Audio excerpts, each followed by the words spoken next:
the Lumba. So somebody, sign you wear me the pa. Now say we be jijo. But I don't sweat the mum. Jabra so jamia me say Vanya me ni be jijo sweat there. But me ask me said the new bia we jamia meet my bonus I could. And pay a mad do etie no pa. Aye. Be jijo. Oh, Bibi jijo jijo. A mad do pa wo tie no pay. Bibi jijo. Aye. Sa. No, guy be so jage bia ma girl no akoye we but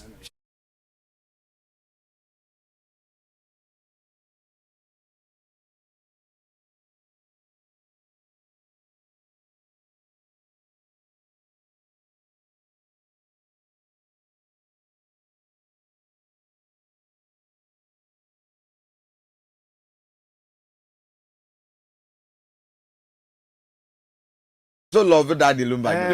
Any apa. Omunya secretary. Yeah. Yes, omunya secretary. So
I think sir Bibi jijo no jawumpa. Bibi jawum. Jawum. You know sincerity. Bibi jijo jawum. Ga ni jawo no na no me nda yakwa ye ofin so. Okay. Ye made back on. Papa ayi ne koye. Aye. Na ye lady back on ne koye. Okay. Ye see ya na ye be see mama no ye gas. Aye. Na munum say ye ben kwase ko. Ti mo ma ware. So la no. I'm not going to 94.1. You could ask it how Dominance. 94.1 FM. Ezra 94.1 FM. Yeah, set on more or less like we are there. It's the na tell my call Dominance Dièd. Okay. Dièd. JHS ne primary near. Gilby. Is it for steer now say that I mean sapa. I not check you. Oh, so do any share now so check you kakra. Let me tell you no checking. I'm checking but I no more booming. Let me say. But I will check you no. Yes. Okay. Let me get pow. Oh, I mean you can imagine that time atom of those the days. 90s imagine this time now. But I said I'm here stubborn boy. Okay. Just a baby amewura. Yes. Enti Elbaraza sorry so Krifa kakra bi wom. Na pa na nye ketwasa. Enti ase we are na ya tabu mu. Pam ko. Na yes gone by I call ya obi apapa mu after secondary school for no put them name so I don't think so secondary school cry. Na about 50 years ago me de car cross na me hwese Uzi na be. Uzi na so frefu mu ba o. Am say abaye mi twa futuru mu no. Awurade do am chede tia so cho bom futuro. Say eh what's it? And then the mama Ezra 94.1. So I think so. I know them. Oh yeah. I mean, who almost are nyame to 2 years now. I'm just already here. Unye ya. So triso. Oh, firstly. Me anamo area gay na so ankaja. Oh, na de kwache. Na afi na o. E kan say yakọ wake keeping. Na yes, we dey come mama me no nsaka krempo. Me nyo hwe. Me tawo to kakra bi. Na masaka kra. Kete kwa. No ne ebo. We ya bro. Wa kwasi wake keeping. Just we dey kakra bi. Utwini keke. Anu no sakra ade na ko stra ya fans. Okay. Ona asim futuro. Eye fans. Enra say na ye ka no. Me nda no. Fans keke. Na me twa bi girl. Me nda no. Me twa bi girl. Nana undidi na tem. Udidi na tem there. Sure. I think that Lumba has a memory. Of our Lumba Ghana nyom there. Lumba is the greatest. But voice note 0531455105. Then I'll call Lumba. I mean the legend is gone. Yeah. The power baby call. Yeah. In all these things, my guess or says will be a bit. Sure. They don't there's no person of just yet. But when? 94.1. You the senior professor. Apostle General Apostle Studio. Ne tall 94.1 FM. And general life. 94.1 FM. Yes. This year. No, this year. This year. This year. I don't know. Beginner of the year.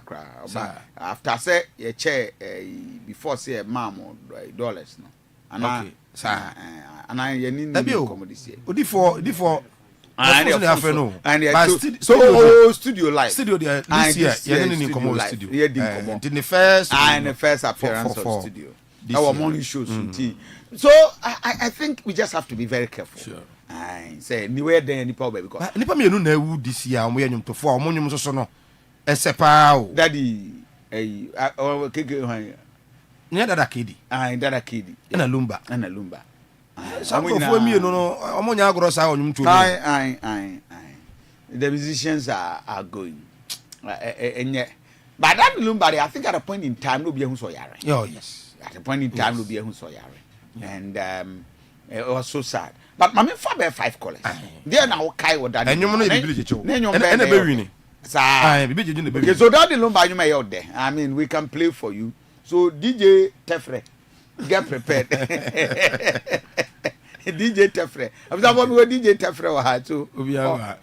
Oh yeah. 0208 340412 and 0558620300. 0558620300. Now 0208340412. Ezra, 94.1. Yeah, good morning. Good morning, Reverend. Yes, Mini Abeni. Bawku make us every Friday. Oh, okay, my brother. Lumba is gone. Oh, Lumba, that time I knew man put you. Now you need to sit for 10 minutes here. Oh, okay. Now we free Germany bar. Now Obani sister no wa. Reverend now bro. We here we be able to here. Wow. Lumba ne dey chese onwa na bibi kesi onimu. Sure. Na ekwankwa. Now my little new town, the ekwankwa obefa so obekọ no. New town wa obekọ na. O fat of in one. The people get to go to car no co. Reverend Lumba ko am the kind of here. And you know Obama man. The kind in na. Obama man. Na min shrama. Yeah, no. Reverend do see am obi so ave. Ate my brother. Observe also with my friend. I mean, let's fond the memories of that number. Number now okay. Hello, good morning. Yeah, good morning. Hello, good morning. Yes, good morning. Oh. Hello. Right, also with my friend 0208-340-412. But all band would do the TV or volume set. No, good morning. Good morning, Sofo. Yeah, Winnie. Good morning, Reverend. Yes, good morning. Good morning, Reverend. My brother, good morning. Meteo Nkakasa. Yeah, Repacho, the family of Nkasa free to Chimay. Okay. Repacho, Lumba, my penendum, and in the pie, Mempai Bunny. Okay. Mempai Bunny. Yeah, that's great. Okay. So, the next one. Hello, good morning. Good morning, Reverend Kudasante. That's right. I'm Yado, my brother. Achasema kumami pa udimi fino. I'm a friend no boase. Nana ma meet you. I remember the year na kai no. San se papai. Enima wa Bawku asasi su die. Obi a timi di bi ni. Owe ho a utimi ade etiene nyom. Bibi di juru mo mu die. Minister ma ya ge no ana no so pe bibi di wa mpa. Oh, obi. Then ba da so. Then ba the clan change. Na be come on. Okay, that's it. I am Father Nescola. Hello, good morning. When you? Hello, good morning. Hello, good morning. Hello. Yes, good morning. Good morning. Pacho, man, we didn't be free. Okay. You didn't know about it. What's a free? Mammy, too. I'm the Queen since Saturday now.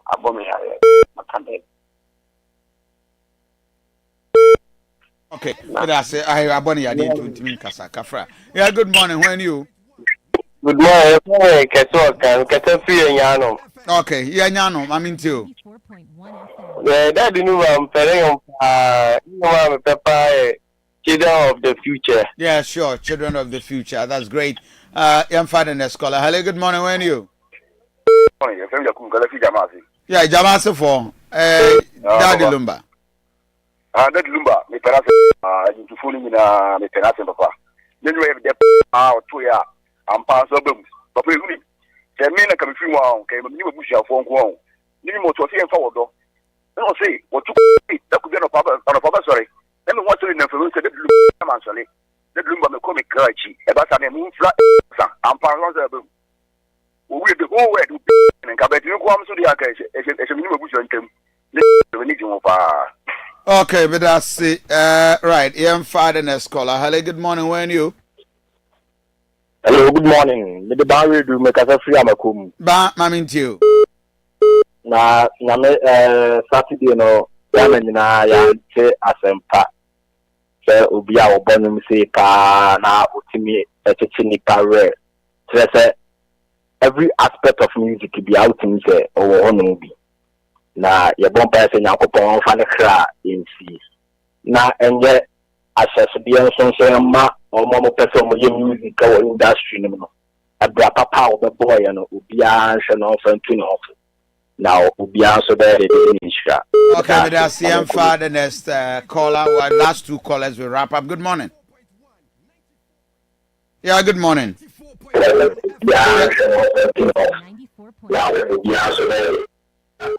Yeah, good morning. Hello, good morning. Good morning, Adiana. Yeah, Winnie. The watch okay, me may body Zuba about 2 p.m. Coming to you. Asante Mampo. Adiana, very cheers you. Baby, I did na kas kwajo fosu ahon fedia that the Lumba.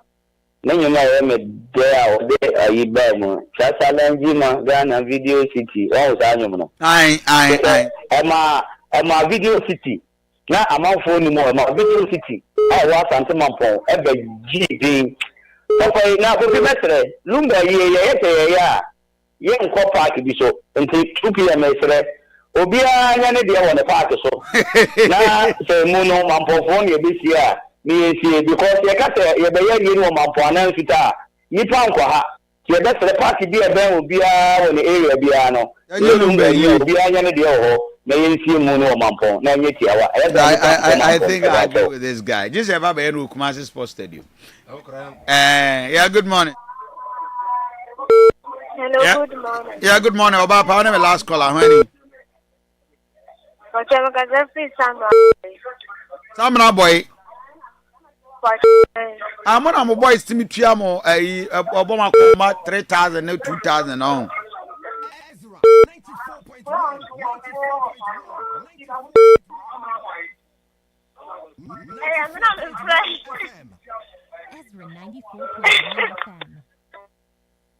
It's TV, no, Doom TV volume na casa. Okay, and for last caller. Okay. Yeah, last caller. Good morning. Yeah, good morning, brother. Yeah, honey. Good morning, Kwajo market. Hey, Kwajo mete on kache. Papa, na taula na swasi. When they papa wa flower. Na kakama kanse oba ya papa house to market sababu bwana ya biom deja. Na kakama kanse chango fusi die ejano o abeni die. Ni Lumba nyumwa. Let me die. Let me come so but uncle no more. Let me come about for you be a meeting dia women's one let me go to we na juma to be anya you feel I love that obi anya you feel but this why we in the cause so Samai leave a memory spend life let people remember you for the good and I think it's very important but so be our Ghana ha in our days de na yi abagafo be ye pa Lumba aden who say Lumba no ne nyom no tache uko UK uko Italy ne ade a bagafo pe Lumba jom pa last Saturday enyum na me tie boga bi e wo Spain was say program bia no na me tie boga bi wo Spain was say program bia no e course wo Spain say bo nyom yensa obenya Lumba de mienu do ya bagafo ye pa ya bagafo no all countries no omonyo de na enso enye de e ba o kama mpomfo no but obviously we are celebrating him oh yes Samai me in life and how many years you lived on the earth but the impact you made life is not about how many years you lived Jesus lived for 33 years but no Jesus on be uje man fon dey pass ya wu sesi a wu meji obi an won la Lumba ye obi a osue Lumba a ende no nyom tese Lumba wa yakola oba no ebi ne hobio no aye hwan ne paluta ye dede no nko acha 1 month na nyom na yira ye ni obi a na ya dey serious se urade to sa fo ho a omu nyina nyom eda so tiase o boy da so aye kere amachi de kwadwo ntwinom ayi na champion nom ne wanwani wono ayi forian ponsa ono kra de kra otikoda ya chi yes but omunyum da so a oh yes related to the present situations event and issues but enanyum aba nyina no ye di wache na ye esan enyom na san. Yeah. There's no longevity and life in their enyom omobo. And they're very dangerous. Anyway. Papa, sports for not. Yes. Piero. Papa, I know you love Daddy Lumba. Sure. Legend kesiye pa. Yes. Legend. And the legend is gone. Papa, ya. Bridge kesiye pa. Na kotoko si say. Oh. Papa kotoko aje kapo. I'm Kanye. International. Can you imagine? Cap. Says ya kotoko. With him say Otufo ebekwa kodi akwati there UK. Oh, okay. Yes. So Olumide Otako. Mo. Yeah. Kotoko players na ebekwa ko friendly match o answer na Olumide. Mo team bay. Any UK team bia benya bia. Team bia benya no UK obia. Ya no so pe. Hey, is that the two no mo e dem I say mo photo mo was bobo friendly matches. Is that Kotoko why do? Kotoko. What? With him say now no obi friends so house ni na the eye the person jai house back Kotoko. Na say you know. Oh, yeah, you know. Edrusa. Yeah, may I tell you. I don't see the reasons in this say. But since see the man ye mu bia makotoko my there. At say the AC can high certain no cry nya some I say me modi biem. Ya no mtimi cry nya kodo biem. See I dey atua no. Ya tafre ni na. Almost ya tafre ho awie. Almost so they say ya tafre ho awie kodo chew cry see I dey to anu mu a enya dwuma biem. Ya tafre ho awie. Na ti ma ye de tua num tafre ya tafre ho de. See a house and so. E na me kire say ya tafre ho awie. Ya de tafre ho awie. Homo ho cap. Ya ni de. Gaka top for da woni. Almost so hwese almost so beti ma ti na o de revival. De cap. Akwasi de cap kra mo mo. Na mo. You any nam de e ton wo mu kwadi wo. E de no mu kwadi. E ton no mu kwadi. Ti kotoko akwaje. Da nyame ase. Ai, omako. Eye Kaizer Chiefs. Yes. Akwaje Toyota Cup na. Yeah, da nyame ase. Omoto nsafra asante. Kotoko apija. Omako akwaje. And that is how we want. But still Juma or team no. Juma bi ani ho. Ya pija. Juma bi ani ho. Juma bi ani ho. We are say yeah, pay a result. Oh yeah. Give result. Yeah. If you are no matter how stupid you are, if you are producing results, people don't look at it. Just give result. The only thing that shut up nonsense in life is results. Results, yeah. And then Etna Satawale do boys not tell me. Yeah. Say na mo to na mo some ya analyst near the ade. Business here ben West Catcher. He's giving result. So produce result. Jude. Chama. Daddy Lumba film bad Kotoko. Say Lumba there. Lumba ne say Chrome han wa otunum bia say gospel said the honor greatest of all time. Of course, I know there you can't take it away. Ampedu Oh well, Ampedu so Ampedu what the generation. Yeah. Ampedu generation there. Reverend me there Nana Ampedu wanyo Lumba the greatest of all time because on all level baby what the fa baby phone you mu die wom obowura gospel no mu a no wako gospel for you obowura yefo no mu a no wako yefo ndie na adi what you say enti Lumba ne there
mama chima makwaba at the Ezra 94.1 FM so Ezra television ena wanigusu a utie na o channel afi ko Facebook Ezra radio ena afi Ezra TV Ghana ho na no onsa ebetimi aka show ni bi na afi wa hwe enso etimi ediafa na ye dwada no pantie bonitew na ya so 19 after 7 in the next 30 minutes ya agudie mu nsem efie de latest transfers eni ade na afi wi a ye de wakwa amanone na amanone nsem ni nanso ye de ho nsem enso etimi edia bra so usual no payi enuano miensa obeti enka sene anopa bia ya wote no ye frame Saint Jude darling boy Piero atanase Mr. Richard Akowa Little King the latest intelligence ononso ebetena sena afia manone nsem no ononso adini na enso atimi abanti ye bonitew na ya so na Reverend Aduana Bakofia Santianin or therefore enso na bedwafa betwa so with the Ezra adechia no de ebekam bia ye sho bonyame adoma na omiensa ye be sin konya na fe the only late afternoon sports show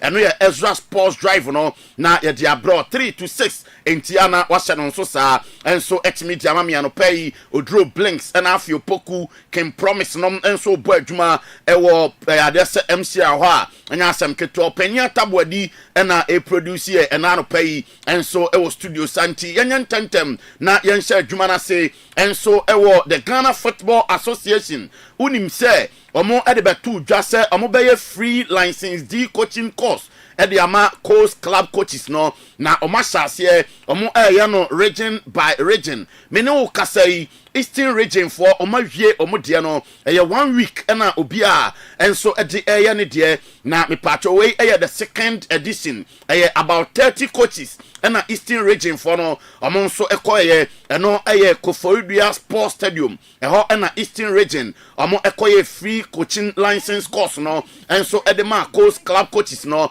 entime no kasai Eastern region for omo ahwie omo nso edia no de tie no na de tie ne se openia wano ni din ene Linford Asamoah Boadu onso ono na ye Eastern Regional Football Association chairman na coaching course no no anso ka ho bi a ono nso ekosuan coaching ni bie na owie no se o commend F no se omode side dwumade we enso atimi aba no beboa ama young coaches nkofo a ompese omo ye coaching nansu sikasam odene edimo mu no omo nso atimi anya bibi so agina na omode atoa omo coaching career ne so entia no Eastern Region omo Football Association no omo coaching course omo ye edema course class no eno abanawe enti in all oka first edition and second edition ni boma be 60 coaches na Eastern Region for no omo atraining omo ewo course class no na me patrodo ni chemu ewo Northern Regional omo de no de afei na asase ewo Aliu Mahama Sports Stadium ewo adese Tamale enti Northern Region for no omo nso ahye omo de na sinyame adom omo bewie on Wednesday enti eno nso de tie na Northern Region Football Association omo chairman opinion dini Alhaji Abu Haman Raizo opinion enso nsem atudwa osire coaches no omo take full advantage of said jumedie we na omo nso enfam build omo ho na ote ona person ye coach na yama free opportunity se bra besua de free na se otifie dia na se eye wanso na se bi ompe ho yie enti Alhaji Abu Hassan Raizo Northern Region Football Association onso ensema onso aka ede a champion for no omo kwa akosua de no enso no Okovota Regional odo ani chemu ewo ya de se the Youth Resource Center ewo ho a eho na Volta Region for no omo nso ahye omo de ase a eno nso egusu a ekoso den entimi ne o kasai the Ghana Football Association programmer omo de buy yourself free license D coaching course for adese coast club coaches no eno nso ahye a egusu a ekoso den a enya asem keto akrantia no enso de etemien fio na yenkopie mu enso the Women's African Cup of Nations Morocco enra ena bibia ba na wieye na grand finale no na se odo ani chemu a ade se amani tini Morocco host nation enra amu take 2-goal lead na enso ye wie game no na Nigeria tiasha omu 3-2 into the Super Falcons of Nigeria. They are once again the champions our African ebano mano AFCON na me patcho de tiani se a record of 10 times enkofo no na so imagine mako edu eno ye Nigeria e ma no modern mu a amoso bono no yes enjoy your screens no 1998 omo je 2000 omoje 2002 omoje 2004 Nigeria 2006 Nigeria and afei 2008 omo efrimu ema obifofro ba beje ye eno eye Equatorial Guinea omo energy 2008 no 2010 ena Nigeria san beje ye 2012 na Equatorial Guinea for rem ebeje ye afei diaka no 2014 Nigeria 2016 Nigeria there say uduani chema na se Nigeria for no there say gia ena omoje na se eno so ye de tie no no omo esa ba beje enso ebiem ena afei South Africa ebewura mu ebeje the last edition ena afei this year no Nigeria enso etimi asan age ede ese omo na so enti ohwe Nigeria for na se mako edu ena omo so etimi agege a eno so e de tie say de African women's football ne de Nigeria for na enso ne kro mu 1999 2000 2002 2004 2006 2010 2014 2016 2018 and 2024 ni nano the Super Falcons of Nigeria and so and aje ede omona so dro say wonya Nigeria for the video na enka de to so ma ye Philibi abra omo ede trophy ni free stadium o ekopie mu e wo mu hotel na omo sisi free omo bus num no say na Nigeria for no omo nso celebrate ya ye enjoy omo kakra na afei ye ntoa so enso e wa hanti odro mo ma ye sound no na afei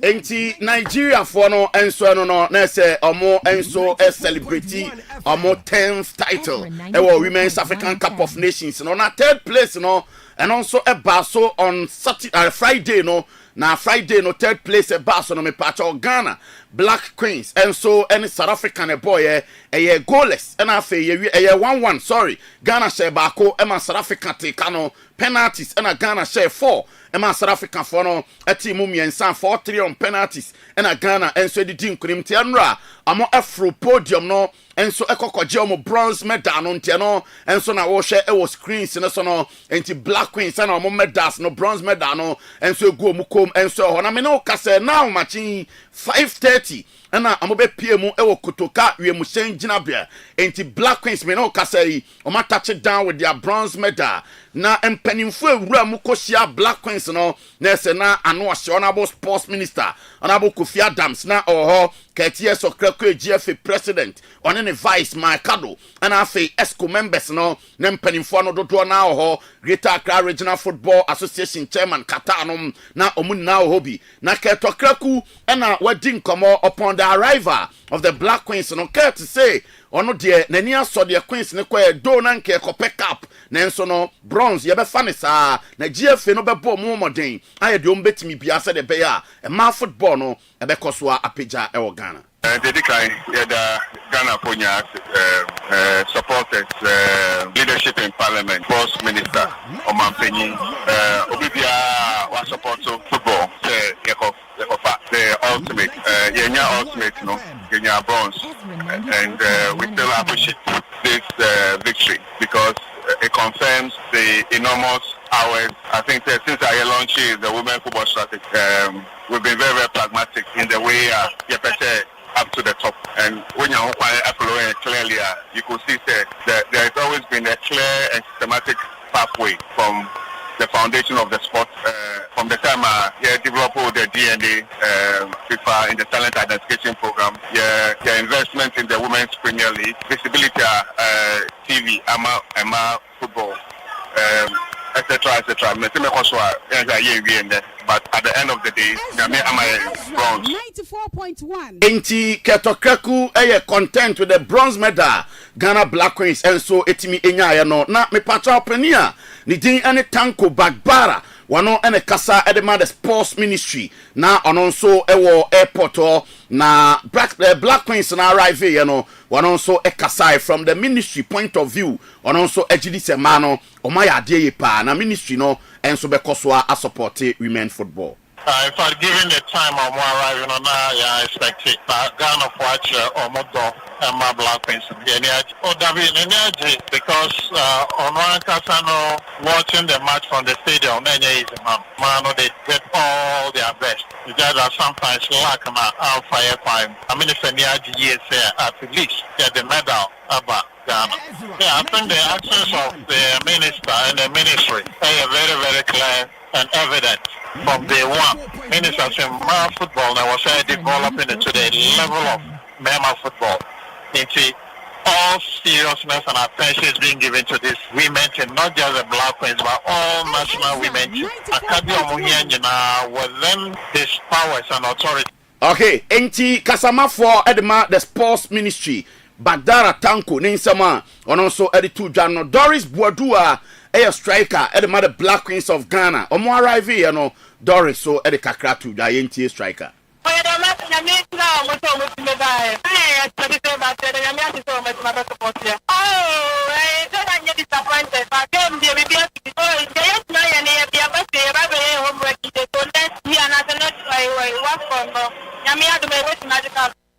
Okay, enti another Doris Boadua striker the Black Queens and also the same way to Jana any power they say airport oyepa amam for ekokoshia Queens no emoma kwa bakama say omaya de enti na me bua we tenasia ye de dodo na ebe free Black Queens aso ya aba mami nwra sante kroko kakra ne ani nkomo keto abi minim say dodo na o piero ho a ono so ede ba na me no kasa ekotoko so touch down e wo Ghana na before omu ba no me pato na amu pack out from their hotel ewo Durban odro say videos na ready and ka to so ma man for yes asante kroko na amu pack from omu hotel omu lodi omu ni omu gu bus ase no na say train e2 anesa na omu kwa akopie mu ewo airport na fei omu kwa akobode enso ababe piem ewo Ghana enjoy your screens no need akonom na fei chairman Christopher Damenyamo and mpanimfo pi enso ene ho odro fa no to na mame the other video no na eno na me pacho asante kroko IMC no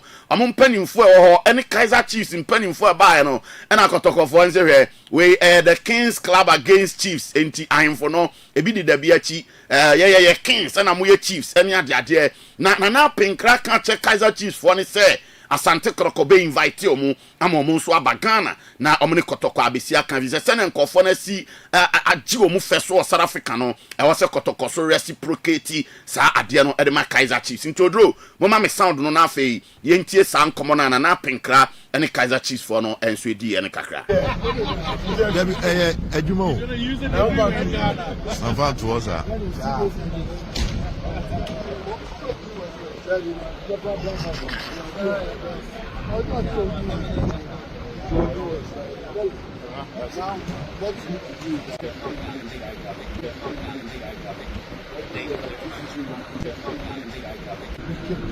talking about Kĩllĩngs.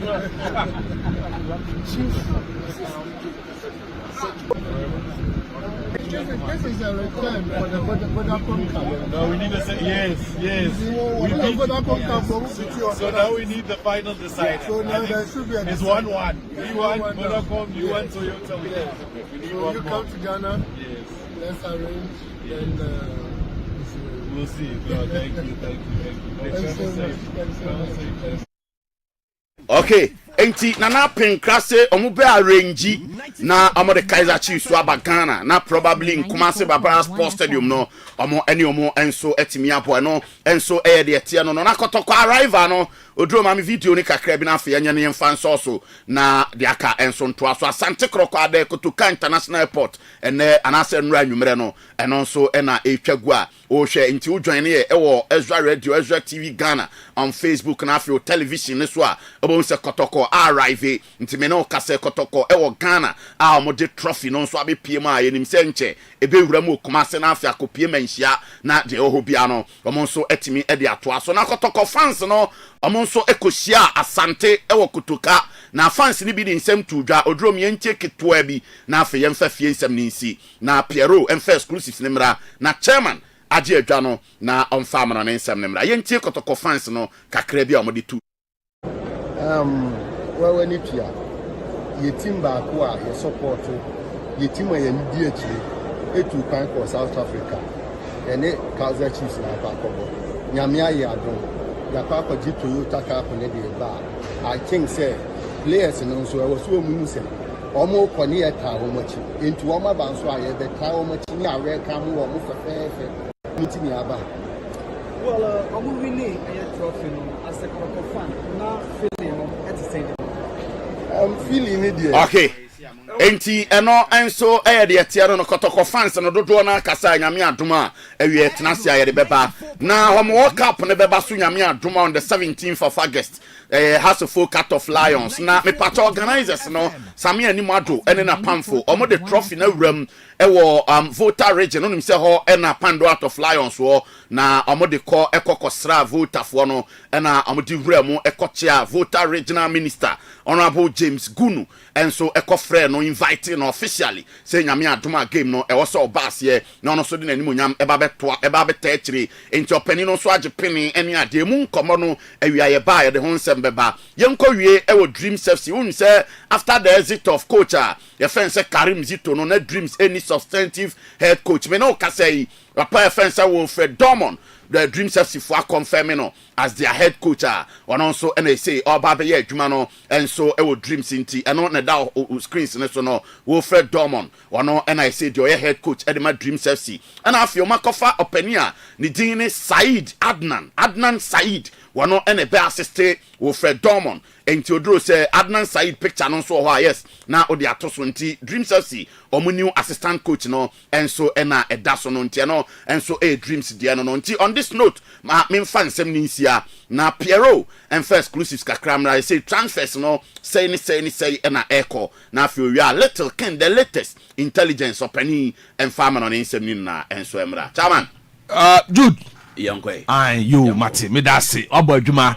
Yanfa kakra enso so ansana the latest intelligence. And so at the Amononen Semino, etimi ediaba. Last week, and I'm a catcher say, your former, and I say your current goal king, champion. Your friend Steven Amankuna, Akwako Piemu, Egypt, Mizrim, Abrotimem, and I say Kemfaro, Ekrum, na Akwako sign contract with me pacho Sumoha Sporting club no na Nyankopon dom abrante no etimi the pen esi paper so a wotimi assign contract no na contract no 4-year contract 4-year contract say odo video no beto so a obon say all sign contract no enso ewo ho ama bibia so etimi kama na esika ewo nie season year di animi 2025-2026 season no obeji $50,000 aha me pa chow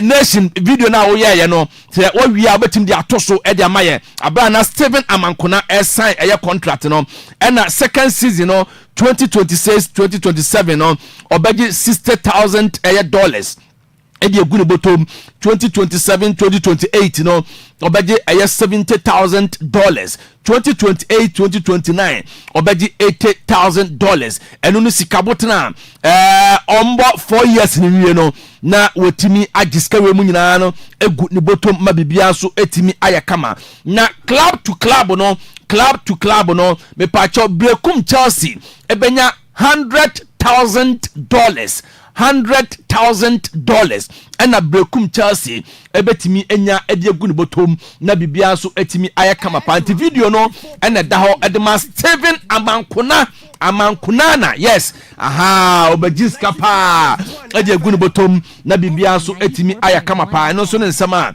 efiri asoye ede banya no ko Kumasi Asante Kotoko former midfielder ayafano Mudasiru Sarifu enen akwakwa sign ediama Sportif ewo Algeria akwakwa sign ediama mo 3-year contract no so no okwa akosi akan e de amomo obekaya na osina akan e de ma Asante Kotokobo obokuo no Dr. Prosper Nete Ogum ne fe kame no a obeje trophy no na Muda Siru Salifu eka mpacho tim no ho pa enei wakwa akosan e de ma ES Sportiva omo Algeria enso e wo ho eno so ne nsema efiri asoe ho e de eba na Aduana Stars bobokuo no obekaya oma start me pacho pre-season no last week eno mo start here coach ni didi Chioba Aristik of Romania no wotimi attach down ene omugusu a sign players pa omo sign na branche ba ko omo former player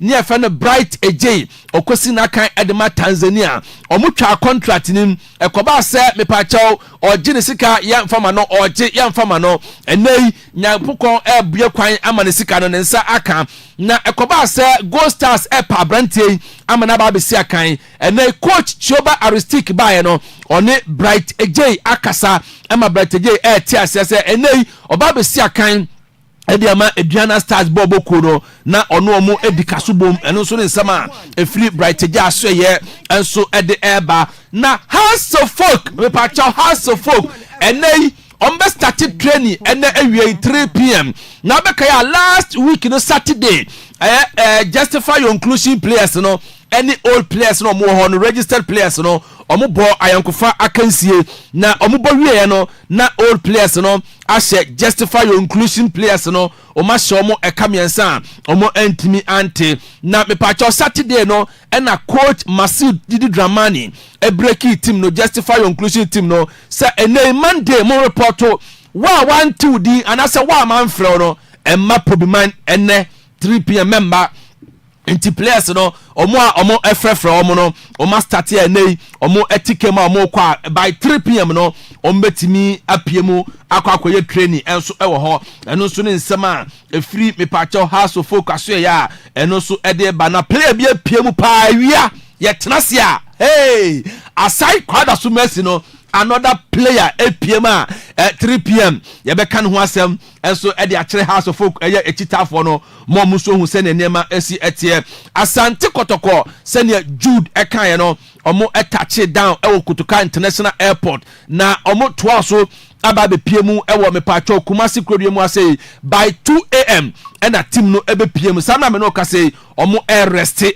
rest pa ene training bia eni wasan se team no abre eno so ewo ho na omo hwe animu se me pacho Cape Coast no amaso a omo hwe se omo ebetimi a consider Rwanda trip na omo ne me pacho Kigali akwakosi akan na bibia so etimi ayakama pa anti the latest intelligence emenitima min jemu ma na efam na nsem no ebra na obape ye the update ade baba enumre 3 to 6 p.m. 3 to 6 p.m. in some hopa. Yes. Some oh yes, in some ho. Nti ye de hon sem na ebetimi abana ye wurewurem. Some mo call South Africa. Say omaba. Aha, ye de hon sem de ekoso e de bema. Kaizer Chiefs omo camp. Players be no mo show interest. E wa Asante Kotokom. Ye de nkomo no nyina ebeba.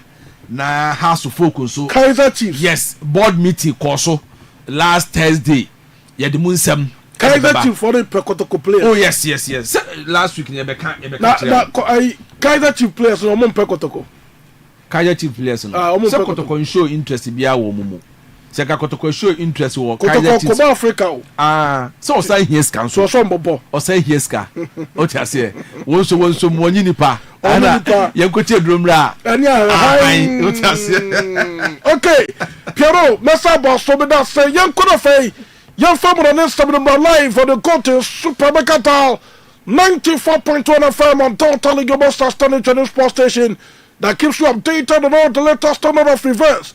Le patron pastor bobo kono musia kai woman vestan ko pe bobo kono womo chobo kan sabi pia to be koye adba pastor bobo kono already to the Anderson Winter Souza don't know for the deco also be catch us deco on ko Japan bi na deco be stay e wo Barcelona so the bear Barcelona transfers no betuma hwe no betuma to ho nyama ama bi pia so betuma konkan etim ama pastor bobo ko Facebook no so o ko Facebook no so a eso reto no pomota fo no wa share now to message na babe ki ka message na so tabon eso reto Facebook no so follow na share na for message na pa o pe one of the Facebook page as say Ghana ewiase eso depa eso reto what you say it follow na share for message na pa ya make ka message no eso tabon mi patcho de to stand pastor bobo ko no 2 players ebe film ewo Barcelona bobo ko mo na say 2 players no be film no eno no already tin tako eyo mu atuma say da me atuma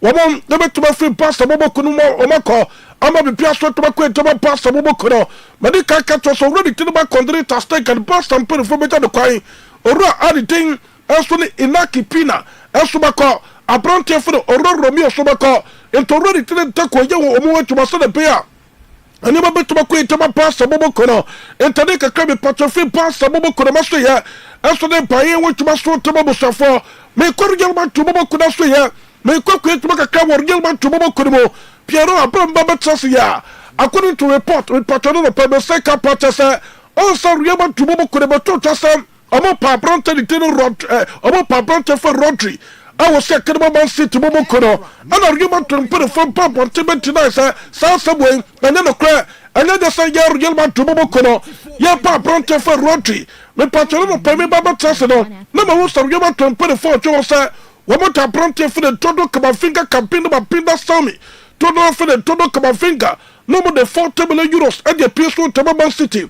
Man City put the funding to ama bronte for Rodrigo Hernan Cascante MSC Kain also enfaba Real Man to bobo ko to Real Man to bobo ko no me patro boy o mo kroko na John aso mo pe na mo patro kwan beta ho a Real Man to put the former fa bronte for Rodri ama bronte na MSC Kain to Real Man to bobo ko no entim na report me patro no pa MSC ka ye want to so to bobo shafo na Real Man to put the for patro sakrona ye for Rodrigo no o se kadaba Real Man to bobo ko no anya de so beton less than 100 million euros wo pa bronte for Rodrigo also to be prepared say we bet to make more than 100 million euros at the Real Man to bobo ko no for krona ye for Rodrigo also to be say can so tama internet report me patron no pay and also ba already tell you say Pasayo Oliveira Vinicius Junior total for the Vinicius Junior was say also kadaba Real Man to bobo ko no so ba catch us apprentice way o paso Jessica one apprentice for the Kĩllĩngs papa ba catch ya pa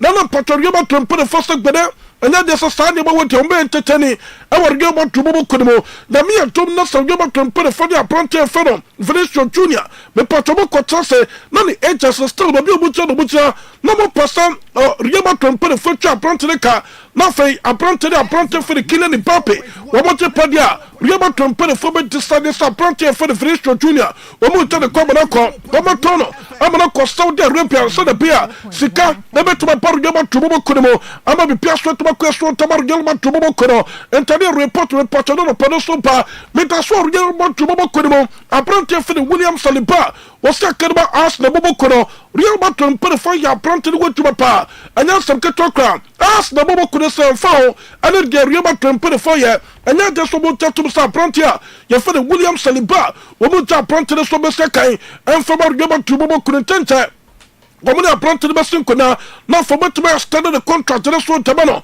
e better pass apprentice way about 350,000 pounds every Friday one apprentice for the Bukayo Saka ayo yinka tebi tayo tono for the Bukayo Saka and also second ask the bobo kono on better to papa some 2 players way one be extend the contract to so taba ask the bobo kono and team that report me patron no play and also pampa that certain could also get them something pa mamenko ask the bobo kono apprentice for the Victor Jokeras me patron boy on failing official unveiling no sweat to so I was Singapore now bring me patron the bobo kono Newcastle United to bobo kono I did born it this weekend master and that's some ketokra and me patron opportunity ask the bobo kono here no to unveil apprentice for the Victor Jokeras was Singapore and to do me fit no why you the official unveiling of ask the bobo kono of apprentice for the Victor Jokeras no say kind and was sporting CP bobo kono and apprentice actually ask the just number 14 shirt no now for TC pitch no some official unveiling no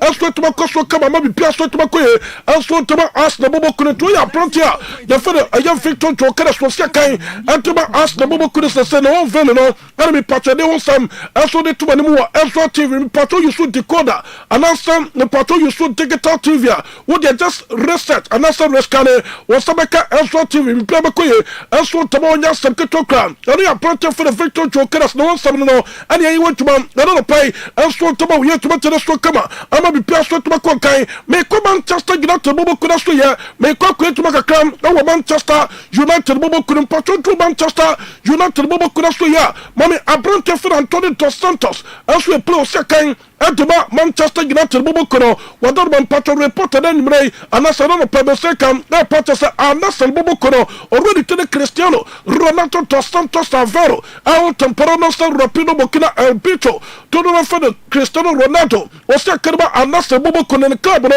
anasa bobo kono so pa bronte for Antonio Manchester United paid for eso imagine 50 million pounds and in the combo so masana abronte for Antonio bet to abronte so kosekai and for anasel bobo kono Manchester United paid for butuma yobote and yes go to money anchibo pam amania wo mo say again anasel bobo kono pobo body there an opportunity that Manchester United bobo kono say wo mo say betuma kasika am be pia so to kwento mo pay 50 million pounds and so abronte ya for Antonio man abronte so kosekai and for anasel bobo kono na anasa bobo kono omo the offer enso tapa apprentice for Anthony say apprentice and to the Anthony to make a yes not for to agree personal terms with anasa bobo kono no me pata anasa bobo kono to so and Manchester United put for team come not for apprentice for Anthony enso that what be say kai edeba anasa bobo kono to the report no pedo so pa ye want to so to bobo shafo me pata ba me apprentice for Messi Greenwood was say kai edeba Olympic to Marcel bobo kono Ronaldo team no anasa bobo kono almost pa pronto for the Messi include the second and so the a Olympic to Marcel bobo kono start pronto the second and for anasa bobo kono and 20 kaka me patron no pedo so pa ye want to so to bobo shafo me patron da so tin kuda so ba me prontia ye for Alexander Zichenko and so e play o second ba as the bobo kono abronte we no pursue free as the bobo kono no ko second ba kwa for na so ready tin and me kala tata bantor manager and ba as the bobo kono Patterson onya pronto ba nenko akodi beste and so as the bobo kono to ne akodi tin koram akodi convince so beste and so as the bobo kono to kaka and also pa mami abronte for Lisandro Martinez we player Artisan no sekai and Manchester United bobo kono abronte we mi patro koko pride and so the season in crash no man patro according to latest medical report no sekam and no pay patro say abronte for Lisandro Martinez me patro the last and also the first 3 games of the Premier League no and there some no beto sekai and so to Manchester United bobo kono and no me patro report no pay me sekam no patro the medical team no wo so ya pronto what to masana pia and never some never to makoye and so to ma pronto the thing and some and again le Santo Martinez and 20 report no pay and also pronto na me atom na say me patro ya ya batrasia all this about will be cropping up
and mad do power with you no pay biribi jow ai sa no guy bi nim so jage bi am again no akoye we but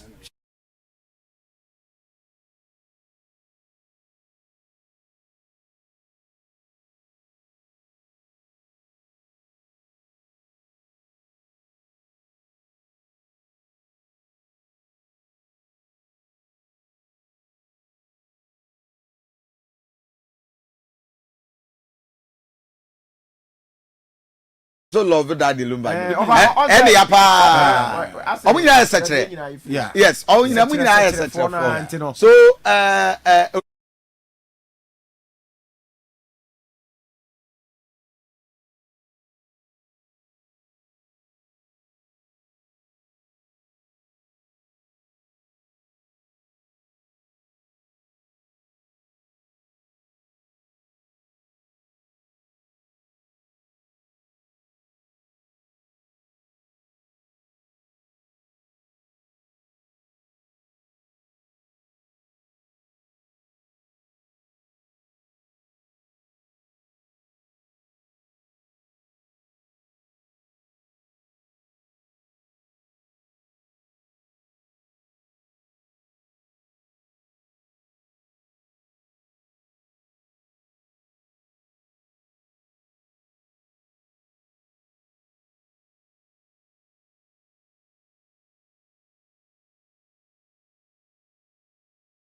I think sir. Bibi Jono Jawumpa. Bibi Jawum. You know sincerity.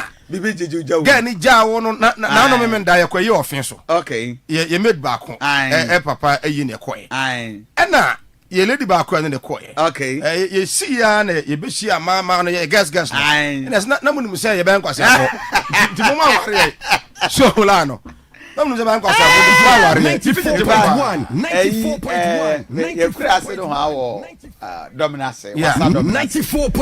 FM. Ezra 94.1 FM. Yeah, set on more or less like we are there. It's the na tell my call dominance die. Okay. Die. JHS ne primary near. Gilby. Is it for steer na say that time name sapa. I not check you. Oh, so do any share na unso check kakra. Let me musa no check. I'm checking but na no bo me. Let me sa. Bana wo check no. Yes. Okay. Let me kitikiti pa. Oh, I mean you can imagine that time atom of those the 90s name imagine this time now. But I said I'm here stubborn boy. Okay. Just a baby amewura. Yes. Inti Elbaraza sorry so. Krife kakra bi wom. Nyanwe na pa na nye ketwasa. Inti ase we are na ya tabu mu. Pam ko. Na years gone by I call ya obi papa mu after secondary school for no put them so I don't think so secondary school cry. Now about 50 years ago they car crash na me say uzi na be uzi na so frefu mu ba o am say abaye mi twa futuru mu no awurade do am say that tia so cho bo futuro say what's it. And then the mother very, very daring business. And now, stories within the airwaves in Ghana, it's not the best. Beyond the death of Daddy Lumba, a lot of massacre and death, and of course, the insecurity on alarming. I heard the IGP touting a very achievable rate, and Mr. IGP, it is not true. The rate at which a nipaye kunkum womo ewu or Ghana ha. It's becoming a brutal. Last Wednesday, Sir Mike. Yes, Reverend. When a course war a year Asawase. Yeah. I told you that the security must watch out. Sure. I sent this signal in the morning. Yeah. So it was so brutal and dangerous. So within the next 72 hours, I called on the National Security, BNI, which is the NIB, and police and other military say, watch out because signals are here picking from Asawase and Portemono. It's not the best. Yeah. Nobody watched out. I feel the second one see me here.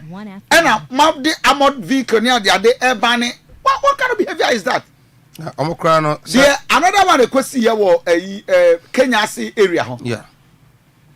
Offensive. Reverend, I don't know issue. So sporadically, things are just happening. Yes. And nobody is safe in the region. And me no na me can say. So mo can say Emma Obiano, somebody buy the first initial way, I must say Emma Obiano motorbike shop be fugu. Yes. That was the initial way. Yeah. The latest one I say omo update no. Yeah. I'm say omo say me Saturday bia na ye kese a bi betumi akata body no say omo to no dey some way out moto no so a na bia say fugu no asha kata so. That is when omo use AK-47. So Mike, I mean, what are we doing to ourselves? That is when the party used to AK-47.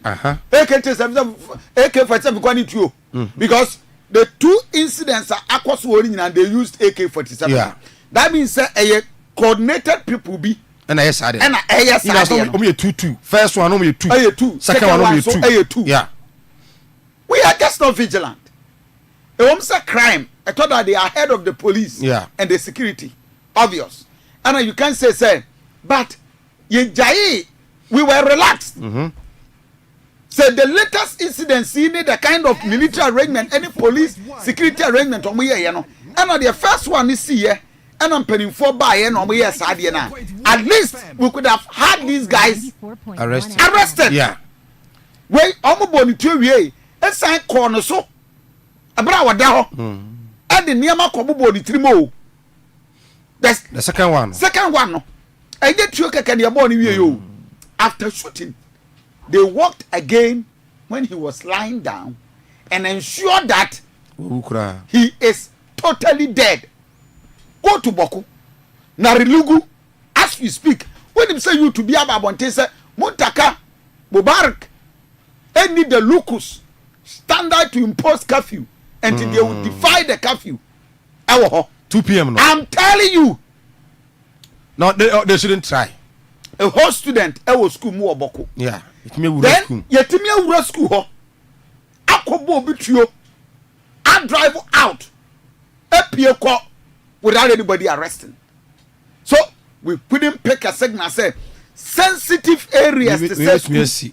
Yetimi nkoko emfa armored vehicle military car ba akokran kuzo. Ghana on.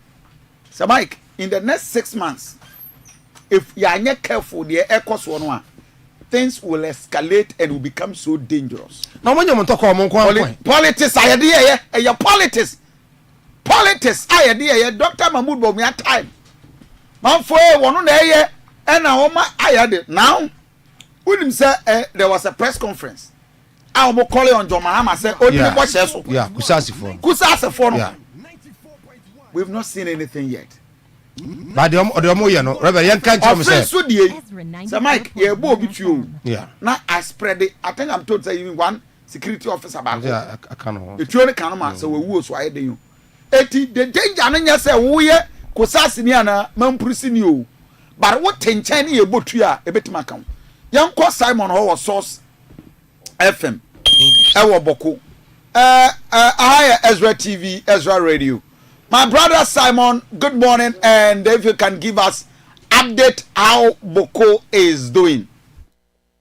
Yeah, good morning to the panels and then the cherished viewers and listeners of Ezra TV and Radio.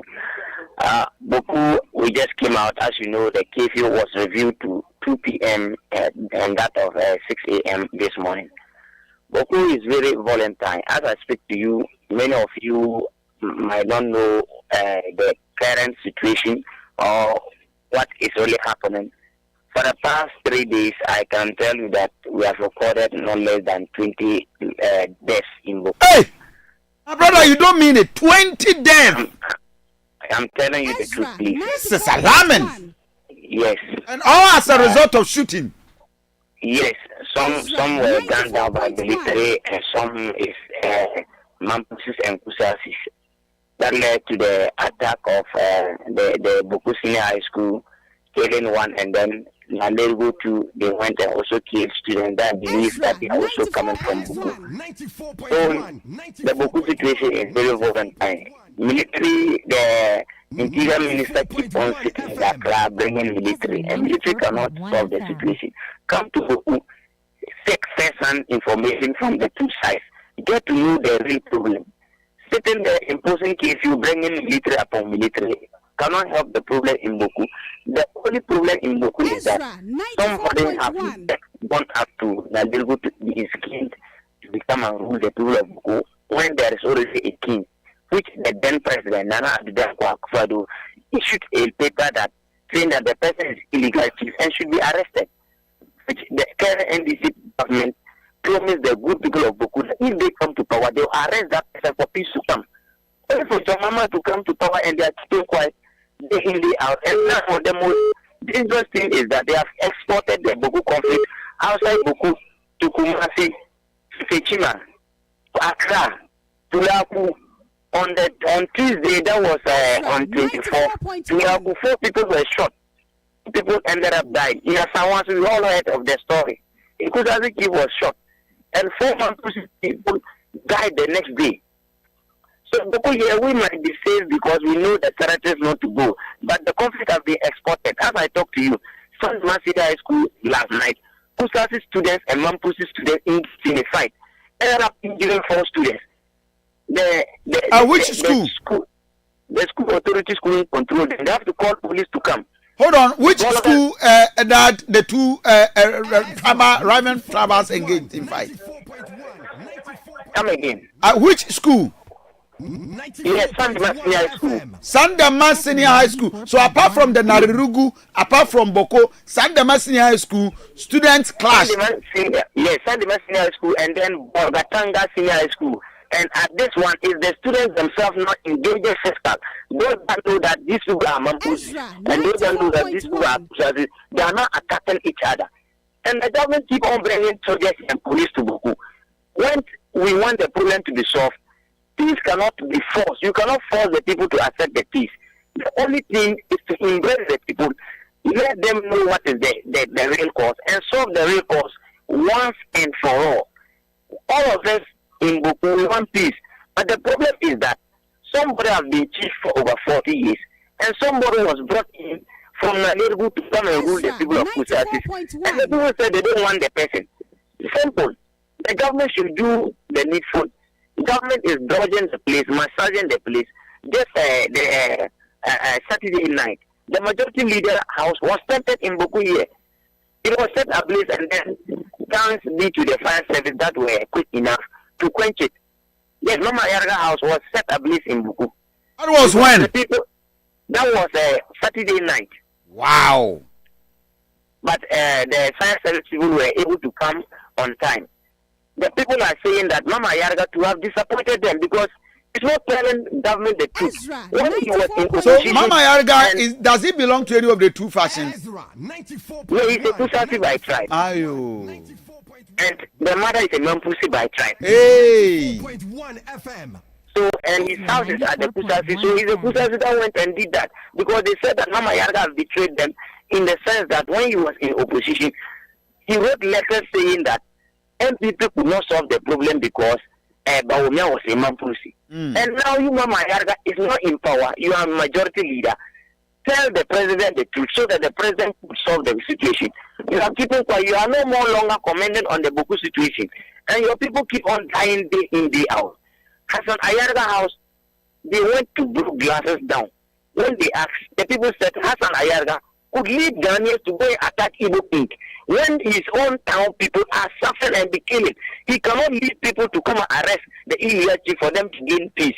But he's in Accra leading people to go and arrest so-called Igbo King. So they also went and attacked his house.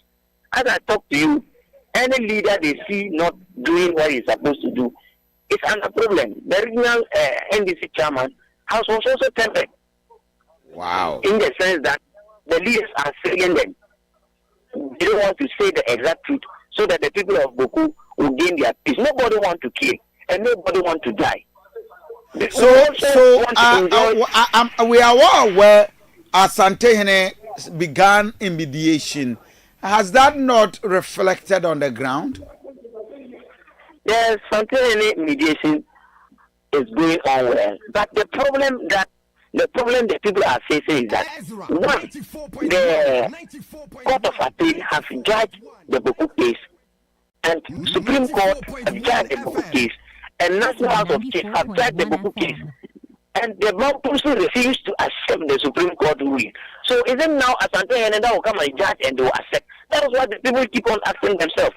So if they will not take the court ruling, they will not take the National House of Chiefs ruling, they will not take the Court of Appeal ruling, is it Otunfo that they will take?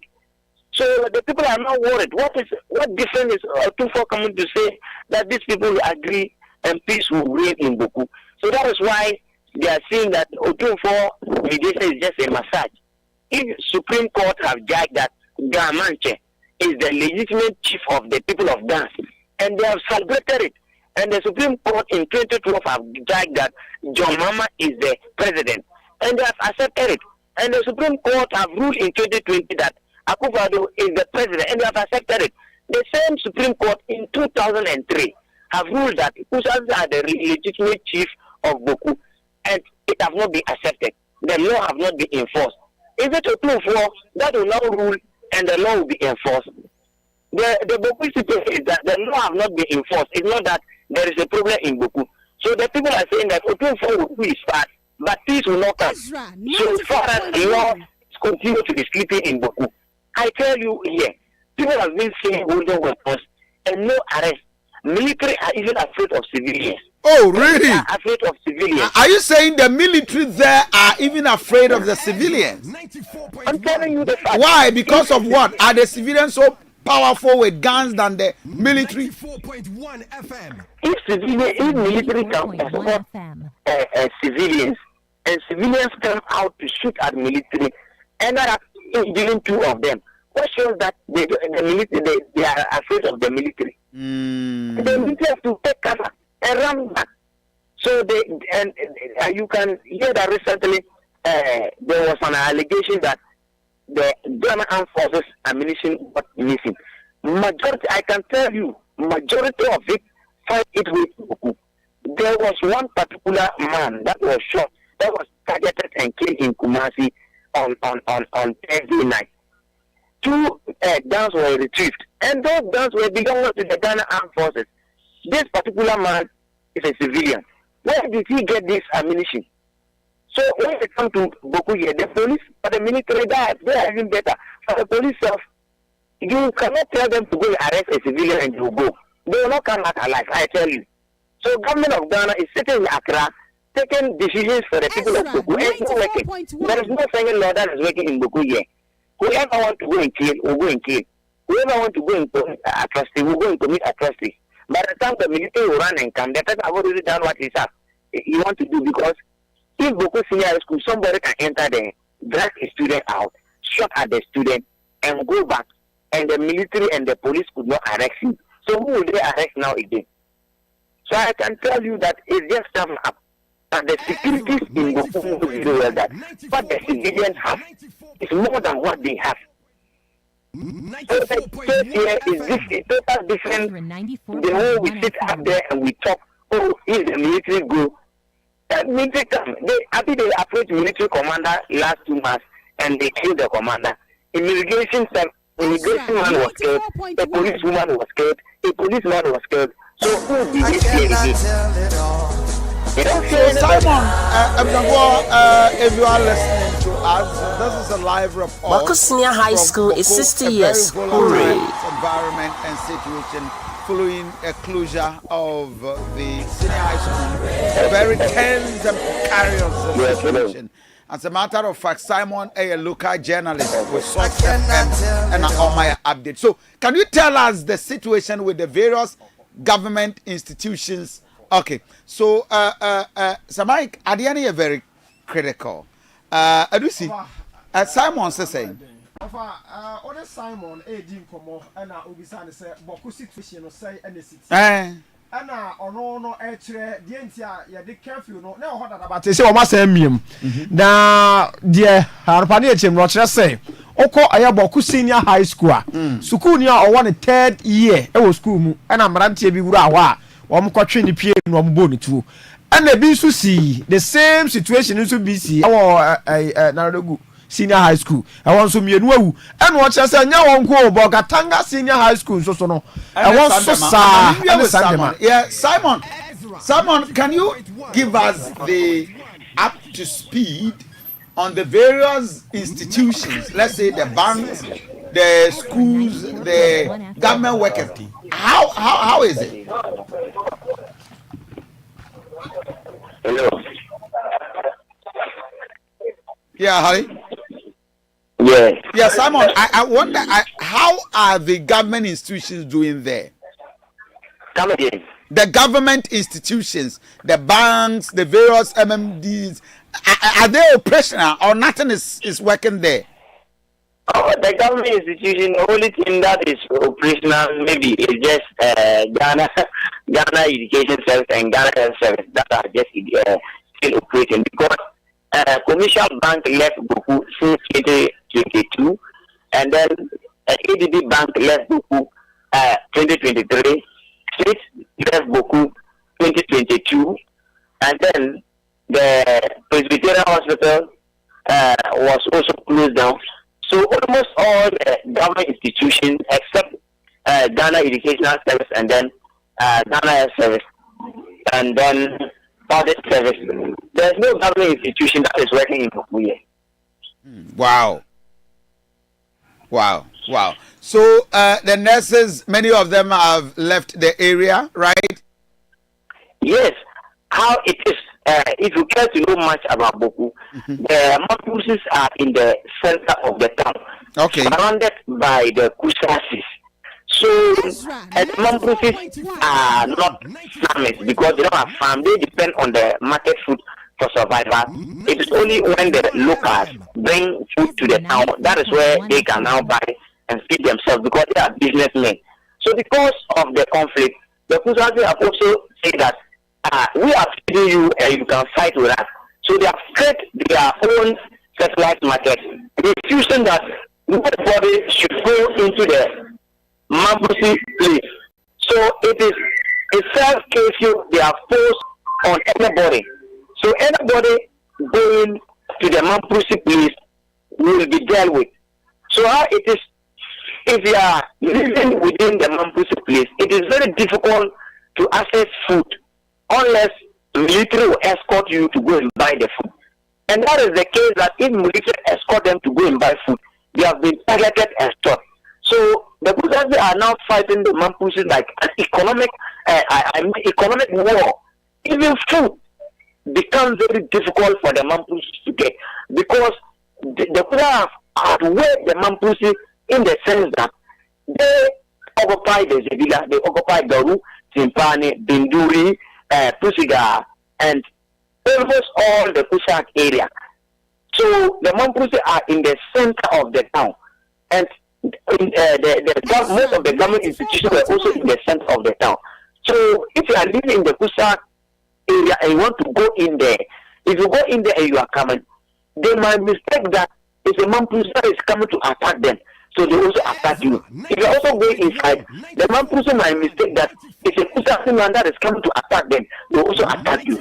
So there is a boundary. There's no movement into the Mampusi area, and the Mampusi person cannot also move out unless you are escorted to the Kusak area. So if you want to go to Bolaga, you pay 25 cities from here to Bolaga. But if you are a Mampusi man and you want to go, it will shock you that you pay 500 Ghana cedis to go to Bolaga. I'm telling you. Because if you don't pay that amount, you will not get military escort. With the military escort, you are not 100% safe that you will go alive. So it now becomes, even the people in Bawku don't like the war. Because but the only reason is that if you don't kill, they will kill you.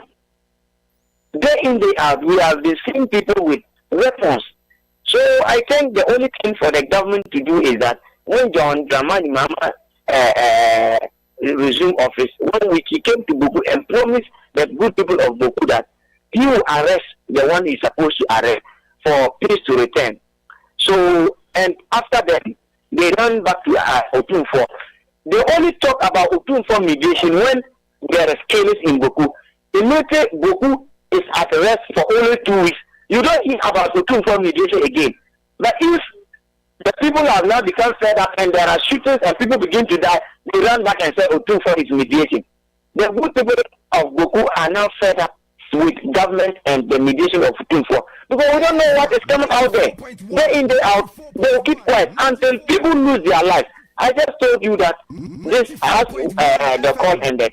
I received a call that we have lost one person due to gun injury that was transported to Bolaga. Wow. And the person has passed away. He said, yes, that came to work in Bawku. He has no link in the Bawku conflict, but he has ended up dying in Bawku. Just this morning? Yes, this morning. After the call ended, I just received the news, and they are on the way transporting the body for burial. So I think the Bawku situation so how is not do you really the radio station? Well, we are aware about 3 of the radio stations were closed down. How are you operating? Yes, the radio station were closed down, but it was opened on August 2024. And after the August 2024, when the NBC resumed power, we can clearly see that some joy they closed some radio stations, so it affected one of the radio stations that was closed down in Bawku again. But I work with one radio station called Source FM. We are still operational, but we are going with the rules and regulations by our by the media. So we don't promote hate speech, and we don't condone anybody to come and either incite against Mampusis or Kusasis. We do according. We are neutral, and even upon our neutrality, we have our boundaries that we cannot cross. So for now, from this morning, exactly 2 p.m., every residence in Moko must be indoor. 94.1. Yes. Come again. Yes, per the curfew imposed from 2 p.m. today. Every residence in Bawku and its environments must be indoors.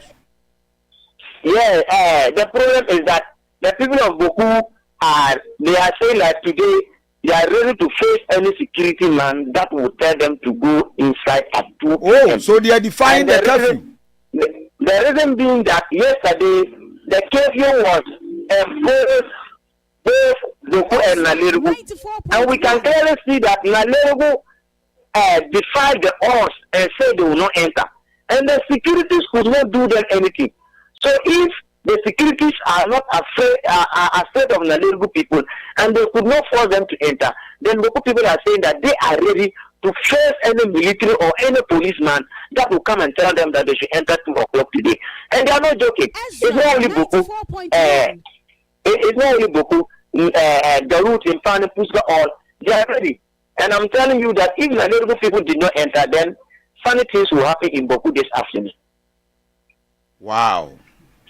Simon, thank you very much. For situation here very alarming. Mo amushe Facebook page, mo TV videos any day live from Bawku Narilugu and Mpotemu. The breaking news and say the Ntokwano atre akosandema senior high Emma at the total youth clash in the school, but another pay another nurse I say Chukano on also Ashenkwa.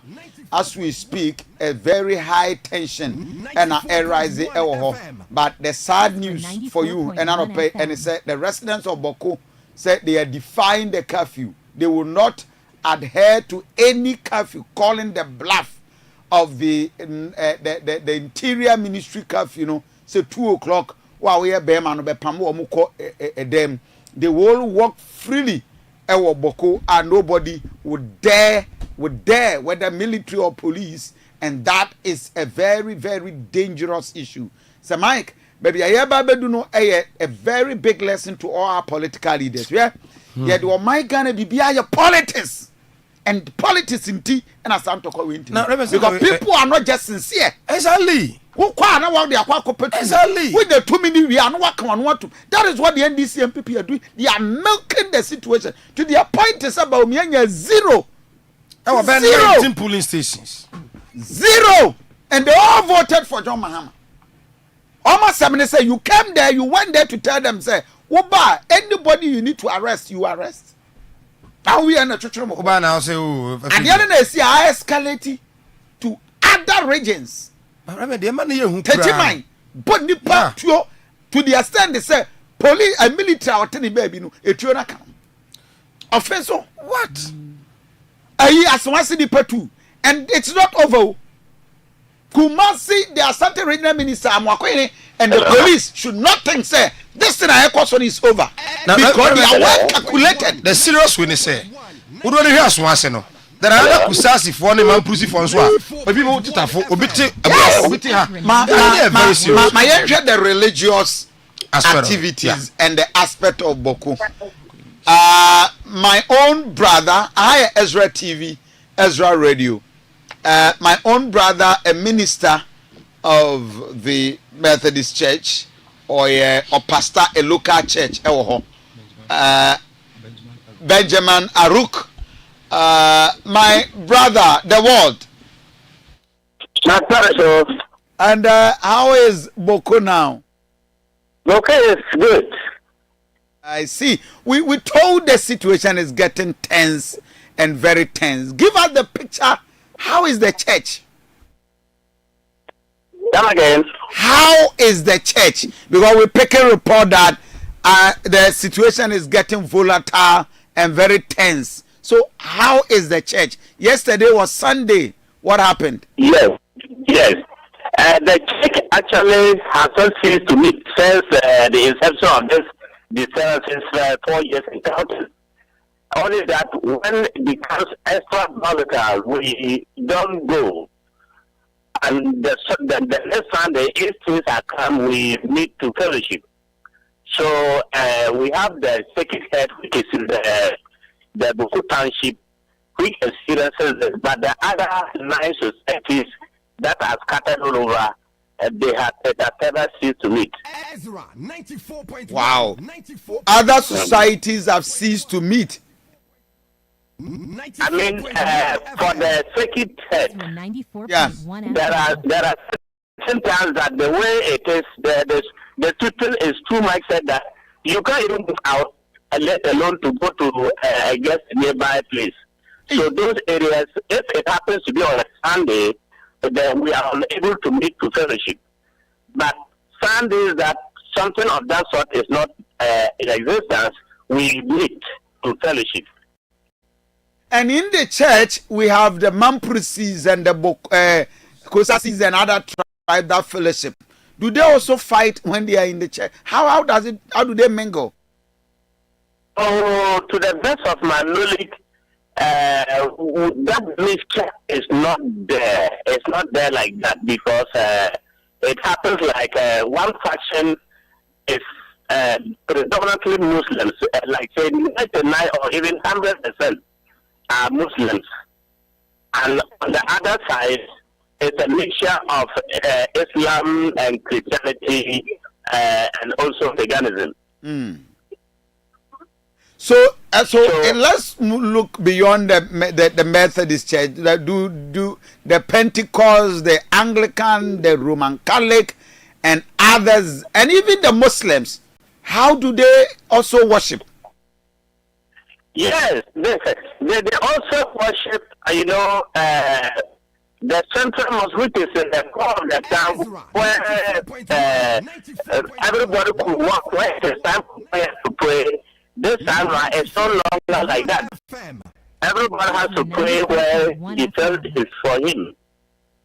You look at that. Now, when it comes to the church, wow. So there's no serious movement in Bawku now. Everybody is protecting himself indoors. Yes, everybody's indoors. No, they keep and this is serious. So when you have other churches, the Catholic, the Eastwood Anaba, Fountain Gate, and all that, so are they all closed down? No, like I said, we have the churches that are within the core of the town. When the shooting becomes so intense, they don't have to meet. But when the shooting subsides, they quickly seize their opportunity, that small space, to congregate to fellowship. So as we speak, apart from the prison church, I'm told the minister was there with letters, president came and the church removed him. All the other denominations, the Pentecost, the Assemblies, the Catholic, their ministers are at first working very seriously because this is the very time the congregants need pastors for their counseling and their teachings more than ever because one member or the other is affected either directly or indirectly. So that is what happened. The ministers are able to use the little time available for fellowship when there's no shooting. So, Reverend Minister, you yourself, are you able to go for invalid visitation and other things in the various homes? Actually, the congregants in the Methodist Church in the town don't have any invalid. All those who are around, we always congregate at the church to fellowship. We have our Bible studies and then our divine service. Some days we share the Eucharist. So, how has been your personal movement as a Reverend Minister? Do they give that reverence that, oh, okay, he's a Reverend Minister, nobody will touch him? Yeah, actually, for that one, that reverence is there. But as you know very well that when there is shooting, the bullets that are released that doesn't discriminate. So I'm very careful when I'm moving. And everybody is equally very careful, whether you are a man, a woman, a child, or whatever. When there is shooting, you have to be very, very careful with your movement. Wow. This is so sad. Yes. And for now, the basic school activities, do the children also go to school?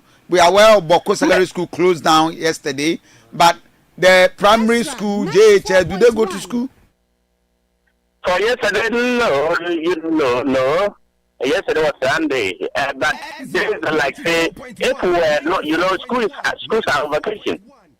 Like today, if today Monday, if school had not been in vacation, you see students trying to come.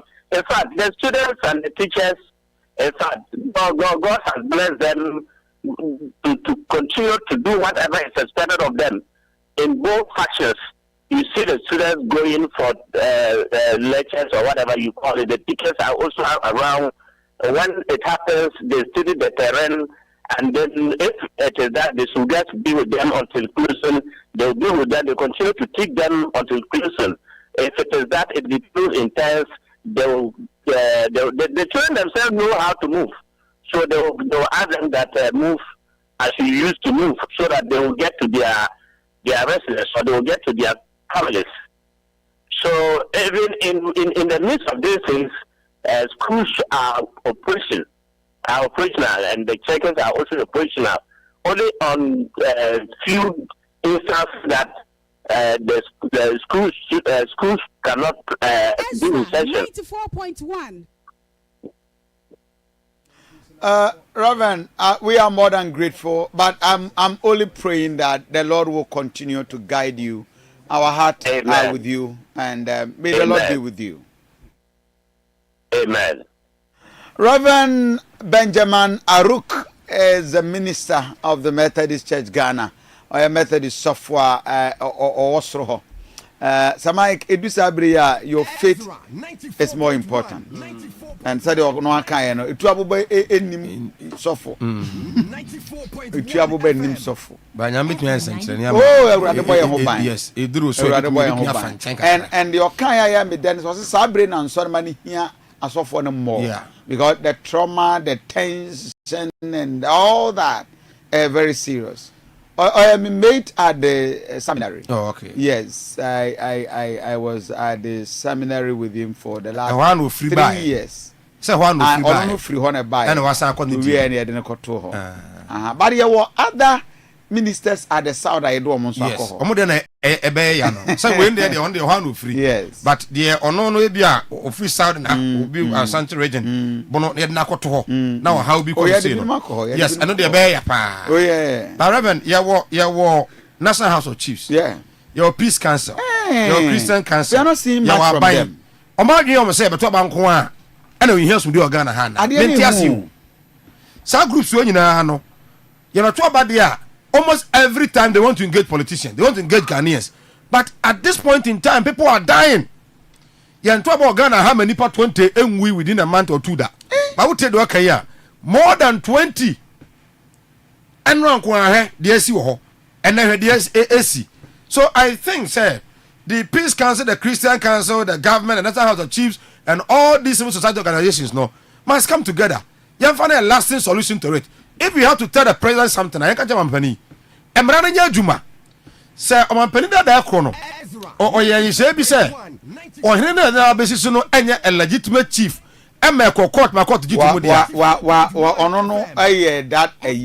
but I want to be enforce it. I don't want to be enforce it because under that was under our penny that Nanya Baumia.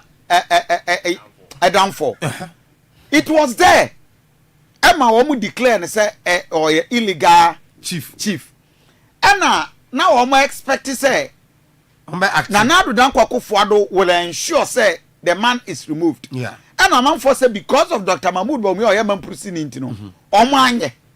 And when they block about me downfall. And this is according to your friend is saying local residents yeah. John Dramani Mahama kodi di ho. Kwata free woman no ho a. Nearby obia mra se di di adwuma bia. If you know there was a law and there was a problem, infractions. Mo ba ye. Esa mo ye. O msa otiko koso de. Nyansambo akwa Awurade adum bibia bedu nanimu a. Asugret me ba. But the fact is that one, almost somebody say High Court, Appeals Court, Supreme Court, National House of Chiefs. Why is the law not working? What you say? Why is the Supreme Court declaring so illegal? Man brand juma. No one to mediation. So you necessary crana. Back. Okay. And this is the problem. Yeah, we know so and draw. That's it. Okay. Say in the Supreme Court, I can. For the meantime, you for Supreme Court. For now. I mean, maybe we don't understand. I mean, we may stand for correction. Yeah. We are not getting back. Per explanation, can say that a bit more money. And the right thing is not being followed, and therefore people are angry. Because I can say, me say, na regu for no curfew no.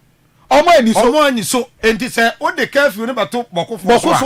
Boko de enya adwuma. Na regu for enti ai serious say yetimi ka say yedify curfew I will be anye say quarter 2 na ka say quarter 2 will say I'm calling the bluff of say na power na tu ni anamabonten oh chobe soja for abra soja for okro o say the military no kura no I'm afraid of the civilians now koshe champs egugu binom nsane etu ekura wo mo ne niam wo mo ya wo military ni no wallahi talai yo mo bi no afa mi no nyina ye nyina to mo ntimi nto mo asese ohini bi de ni hini o Reverend Reverend ohini bi de ni hini o Sir Mike, let me tell you in this world religion chieftaincy don't joke with it me president aho no me president kamegu chieftaincy nyina tiu religion chieftaincy is the heart of the people ati sank ye wa santememu he na obi abase wa baba be yes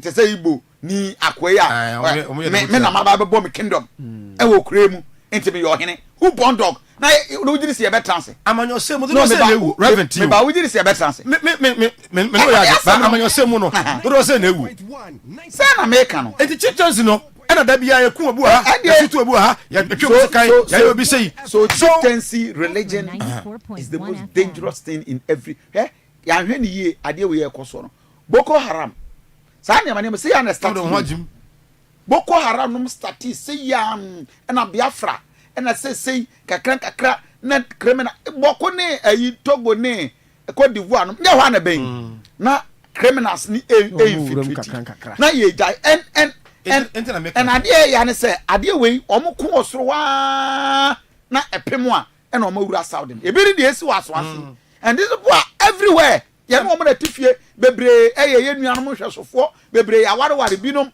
I mean me madam for a deeper life ni so far they are very beautiful people.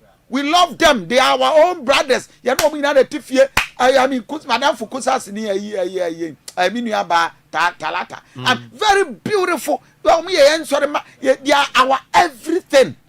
Why are we doing this to ourselves? Ayarega papa yekusasi that I frafra I wonder onye kusasi ayarega papa yekusasi yes era na ma me ye mampurusi na question fie nka wenka ayibe ne wo we era na wasa mukam that is it we don't care say we no basa no akusate for no percent mo share on Facebook page mo share Bawku 0531455105 akọ Facebook page Ezra Radio na send the messages ebreye because na ade na ekore hu o ya ma de hu ni say ye be kwaso ase meba ye be kwaso ase signals bi a me pick waso ase anope from enra nyumre na interno eba say military no anko ho ada asem omo ho pa na ama boys bi no ma relax nka wunim nka ba be open sporadic shooting nka enra Sunday nyumre sa ade na ekoso ade di see ye no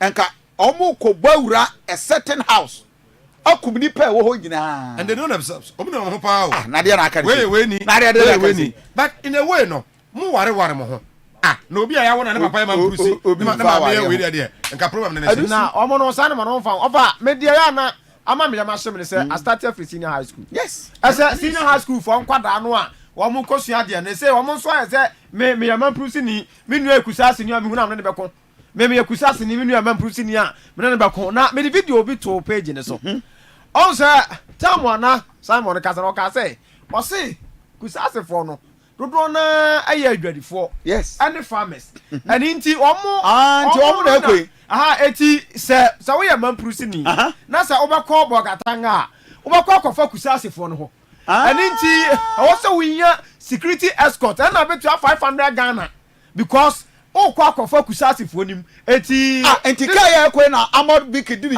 jemu eti eti when ya mampurusi ni a anama pusi fo a omo ekoboga atefo bra Facebook page be so hey amod card dia ni mu dia kire edi nchemu nyina akwa no so akwa no so another card be pay ade na evola ta sa serious Reverend ebi dia ni mu ebi di nchemu because me kwa kofa kusasi fo nim atefo me yeti se nya military de dia mu a obedru ono gugugugugu na ejadem na no esi Ghana na dia we koso no Ghana ya Ghana ha o enu nti no mutu kan ba omo nko bi no because Saturday we no enyo.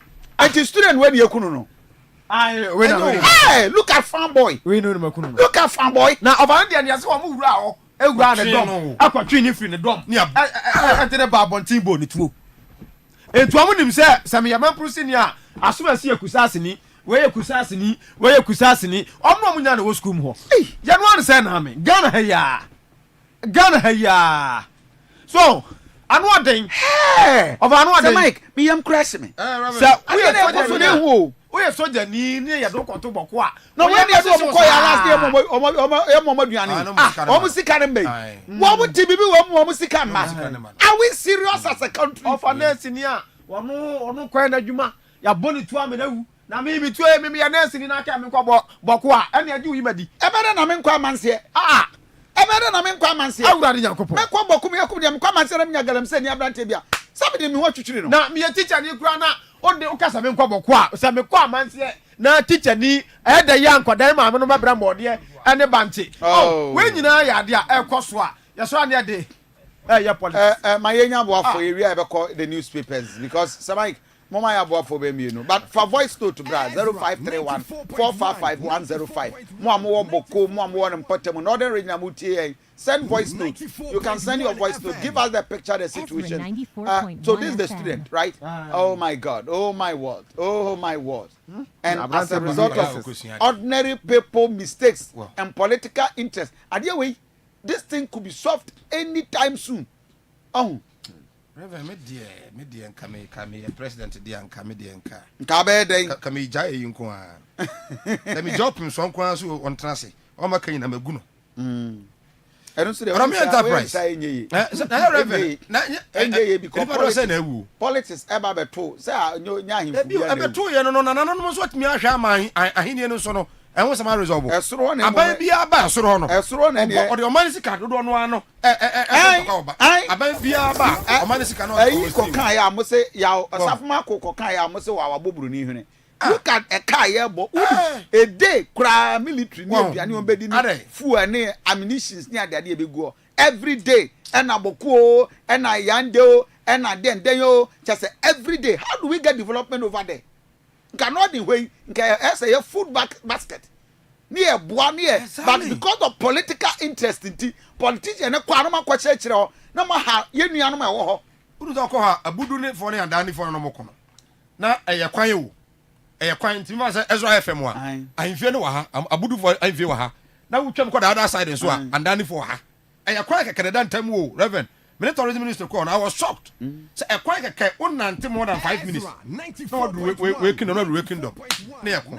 But I'm enterprise on the pay say and country say and can you say was it then we na person we wearing and I say a beer we hotel be restaurant I hold on sorry I hold on. I'm person munya the creative lighting in no. Ebenyam be at the amamo lighting gadget I hold chandeliers crystal light fluorescent afi corner light street light I hold wall light rope light ceiling fans I hold nyina electrical wires I hold nyina so to me wire so ye and afi electrical fittings no nyina no eye Odome enterprise na me kan for man no pay ho and a man for sit down under ho ye fa do no ni age no omgoto om kan no efie kan nko a ye wo adum ye ben Republic Bank no na ye hwani mu sanso ba bia ye nuanom a omofa sokomanda ban ka no omugina na ho nso ben ho modi ana frɛ ahomatofo so 0208 7279070 0208 7279070 Odome enterprise nkane anko a na mamenko D4 Daniel Heba clinic na afa yenkonko jayare sa wadawro ma awo no problem dia ene na ateko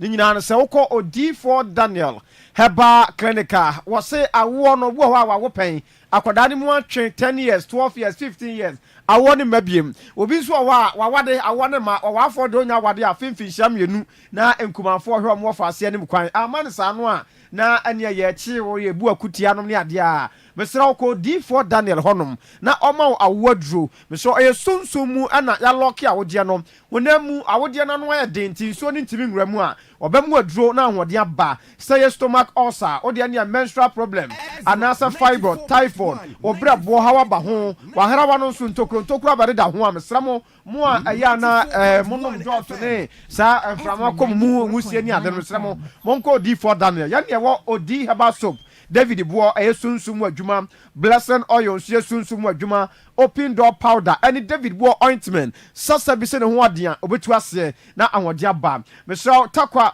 yawo brahaba bome obrempon coastal no enche hono a Kumase yawo asante bakwai Atamuda Jansen baby health insurance office ne wono ho ana abewu yi fra doctor 0249 087988 0249 087988 na Jollof King restaurant and American farmer was so wadawroma the opa aduane anu so edadie no eye Jollof King restaurant Jollof King some control say wo ware o ye aponto say ya bedin to bi na opa aduane aserve ase amsro eye Jollof King restaurant aduane de ye din de edade enya pintin bi adame da bi uni kapra na ka pintin dame na mmom se wo sika osoro na opa aduane pedia Jollof King se pintin bi aname aduane na de kwade ben wo opa jollof ni aponche jollof ni akoko fried rice any sausage crow from ye wo ho ayeduase tafo and abo krom your number ni 0248 552471 aya Jollof King divine garlic mixture any divine GH capsules Mr. Wada eno ana make am for adiama wo say eye adura ohoro akoma ho adura ebo akoma no ban akoma ebo ntentem akoma ebo periperi akoma eya Mr. eye divine garlic mixture any divine GH capsules adura ya numbom anu nti wonum so na na dia fa press na wode aba stroke na tete wode any hypertension diabetes menstrual disorders Mr. wo yam na tim ana honam ya wo ya udware wi a ne nsansan begobo ho dware wi a no oti ne ho nom divine garlic mixture any divine GH capsules no na emfa hode emro enemu yade say white syphilis gonorrhea say sexual weakness oyo oba wa himfie ta akekaw utitia na adan kro so fita bi gu be ma wo ho na obe memu aka ope eye divine garlic mixture any divine GH capsules no a ene wo say uhia 0530 172086 0530 172086 eye divine garlic mixture any divine GH capsules ano wasa wonom GKB Company Limited abusia ye wonsase a ye ton sanso na ye san esi adan eton adan enunti opedan ato de esi awie yesesem kama ebi ewo ho sanso na apese esi udam ebesi ni kama de ama open office space ahodo bi anso a ebenya bi ama bi wo Kumase adum ebi wo Santase atonsu ni ade bia ope bia no ebenya ebi ede ama yesan building plans enti ubesi dan a mode abra na enya plan no emfa emawo edan so bon so no ye ho adwuma pa GKB Company Limited usi dan no na usi awie ni na no adwuma ye yakodere mu pa na odan ho nsam dan so a enya de se ebedu hwamo da bomode a na bra Santase apre Kumase Santase apre abagafo ni na no momra na yesim dan no emfa momfam dan sika nkomo obi no nkodi na nkofa asamba 0246 248 275 0246 248 GKB Company Limited.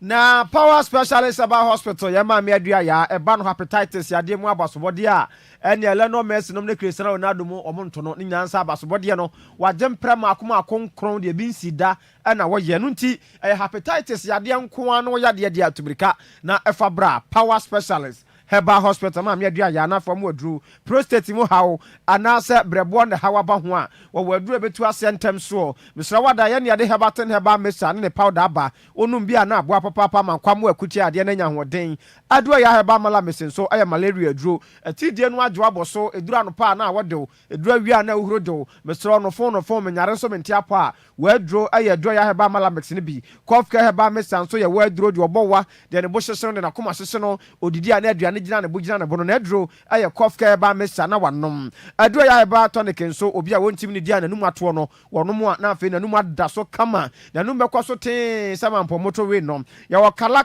ba mesa nso ho aye immune system support and nti obenum bi na aboa wo afi etimi amu adada ne ahode amu akọ adwuma so na power specialist about hospital ye wan crane e Kumase ane watakrade na enkran no ya okwabenya ACP kwan so Power Hospital bus stop si wona frɛ yɛ Feyase Lake Bosom twekwan so yɛ wadu ya junction si wona frɛ yɛ ɛna takrade wɔ Anaji Estate yɛ bɛ Hantaman Rabank no 0244 544 422 0244 544 422 na one adua ya so atwetwe nkomo pa na useless enterprise ni o abusuafo won na de mfidi ahodo aba adwaman so a yade power nkania hotel for restaurant for radio station ni TV for amode nkania ya adwuma mesro se dum so ne ma no homene so ne adum nkania na afi uni planta ebe power nkania na ekame akwese wasa akakoma so nwamu no kope eya plant nketwa ne akese na FSU fie na FSU company ho na emo your solar generator solar panel your compactors water pumps water generators Lester Peter Perkins Cummins Carlos Honda Caterpillar mesraunti from agudie tufo no mo pemfidie betima wura from ho akotu gold no a obenya no useless enterprise mo amutu nsuo no mo pemfidie timi wura asase na se kopensuo ni tu no na unya nsuo no mo a eye useless enterprise na mekan for e de ama won crime krabata dawson adwenga na obehu yei Porsche Hotel your American House your Bauleshi your Sarbotwe your Madina your Adenta and Kumasi your Ahensan Bonsum 020 300 5498 020 300 5498 now on set right episode for Higher Ezra TV Ezra Radio as we speak you go so why the update Ebrel from the various insecurity report Ewokrim. It is only not Bawku but other residents for Enra we told say a niceness being so a tutu ekoso is it offensive area ho Emma where we ya so it's kind of very alarming rate the rate at which nipa ewo ye kum nipa around the environment and sad way okaya rolling style na ma 94.1 okay pa 1998 97 this beautiful lady is there body two akuno na robbery case beautiful fine girl and I do see become my wa mo fere nkwan so na ewu fine girl oh so a very serious and on my utimu a the difference between Ghana and Aburuchiri and say enkwase ewu bu ha wonye de ebe umu Oko hospital you are not sure. Wako hospital krano by the negligence of somebody and the nurses for in at TikTok so. But nurse award na near breast for show Facebook page TikTok or nya daje show kwasi asam nko and wodi agro obi beku nkwa. Negligence. But say American we can say kwakuru no. On pa nurse for asem into the waka. Enti we yare na yese ko hospital wakoduru ho no obi negligence nya bed ne nya amamwo wa na so a na nurse di bi negligence nti any doctor bi udi agora na wo kwakowu wuti fie na wo teka mu ko kwan so a police ni ne bambofo be fi wonani aboban no ne ejina kwan so sesi a said a postifo jira kwan so a egi drivers sika e wo krowe mu everywhere they are. And so one chemu one ye robbery. What is going on? IGP no. What is going on? MTTD. IGP. Debio, me say MTTD IGP na bo reverend. Se sia e kwan ba ko personal. E kwan ba ko personal. Ubenya police for be 5. Se sia fa Sokoban. Fa Sokoban kwan skopia anwan kwanta. And let's count how many police. I want to run about omidina ho. What try Tenga Johnson? Now we could do Sokoban school na wo asafo wache any mo na omugina kwan so. What try now call apia bano what try Sokoban kwan so. Na we could do crow from apia bano baby why ne apartment usani mbom wa another police ejina ho. We do wa wo branch akwa wura semfi. Esa kwa bi da semfi wo ekosi anwan kwanta wo branch ya police fuei ene gina ho yi wo wuram ko wanim kakra before so bedu semfi police fuo ne gina ho yi wo du anwan kwanta police fuo ne gina ho yi wo tra anwan kwanta tra bridge na ho de barrier na wo ho dada wo tra barrier no a wo du da wo for no after that wo bedu afo akọ junction police station bi wo twabidi twaba bi ewo mfifi ho be kwai police foi ene gina hoi afo akọ junction down hwa police foi gina hoi ade omo hewe nsu Aden. No, Aden. Aden. Why? Aden. Aden. No. Aden. So Ebuakwa kejeti akwen. Everywhere. And so woman chemu wa. Sir Mike, from Afoko Junction. Eba bedu baby America se police for gina no. Enye nchemu wa na ye ne akwabi kasa ye from Obuase a am robbers ebete ya no mu wi a wo mu. Yeah. Last 2 weeks as 3 weeks. I was in the kokromoti ete ya se ye bo ni tu ano mu. Wo mu nchemu wa o na am robbers wi ade. The drivers na ehunu amane na ye wi wo mu, na ye wi wo mu, na ye wi wo mu. Me wura krafi. Wo tra sokoban kodu wa unze ye official barrier. E wo sokoban ekron finfin ho ba bia anim ho. Aden. Senka mo visibility kwa de nkeye. Na make us visibility na akoso no. What are they doing? Obi can say police for win. No, don't ever nka omuni wanka Ghana yashi. They omo ntakihwi o. Trotro for no. They are relevant. Meba. Police are relevant. We appreciate you. Exactly. Yenu anamo. Adwuma no muyi yem say mo be ya. But the rate at which yet the drivers for needs I'm worried. Samai. I'm worried. Damn, I'm worried. Agarafa, Emma onye worried. Say ebia obaka say ya na osisi tanafa kwa che obetwere lawyer o susuya de na afi wuntimi kura ansore bu ha ukudu ha wo so ya na obre a agarafa heba center edro de aba ye Glaveman Mr. And I make come from our Wapa, a pace, I would go in joint pace in the free hall. Mamma, Muntimi now sway, no pay Mamma sway you. Madame Pipitona Fit, Mamma Pa. Obus, you work as one a master. A Mamadiana Pipitona Fee, M1 now, opens our theatre and capa, Atenkade, oui, our Pemua. Boduma, now you're M1, now if you're a busa, said, and then I was or them or Abranti Benefira on Obusas, and then of course was if you are pass them. No kubusa yere anu ano Glaveman Mr. 0533420666 0533420666 ofre benya bi ade ama na okurase ni doctor no ye frɛ no soforeko de atia ne sɛ watena okurase nto onim haban wonim no bra ani no nsin no akeka abomu abusafo ma menkamfo reko heba Mr. Emfambon reko heba Mr. Mr. ope edura etu atiridie yare ase a ya frano rako heba Mr.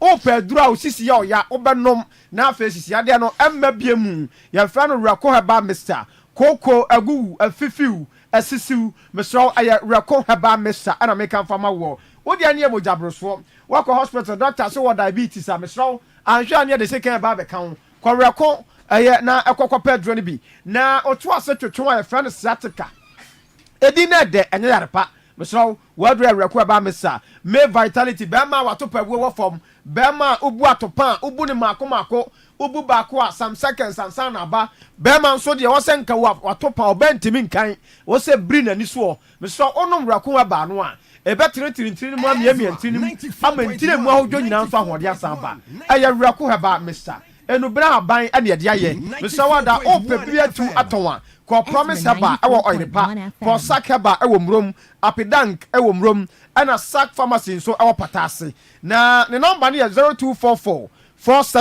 470067 0244 470067 na right angel haba Dr. Antina American farmer woman so when your court case we can see ebia o court case no omo adwane no yanya wura weekdays in afeni abefro wan hwa no obi kodi adanse kurumu atia o court case din kan court Dr. Anti wan san wa court onya de ma sunsum ya de odi se bia tonsam ntentan ontimi nya wi ne tramo ne no mo akọ wode ade kuma bi beka no ama wi ne tramo no wote kro befe ensa no be ebetene ni so sunsum awade awo na e problem ko kronom afranto e man ye ho ana Dr. Anti wo osa aduro wono ene wo 0241 191222 0241 191222 pep mesa aye dupa pep mesa aye peptic ulcer aduro pep mesa aye stomach ulcer aduro wadawroma aduane to yam ana oyam ye oya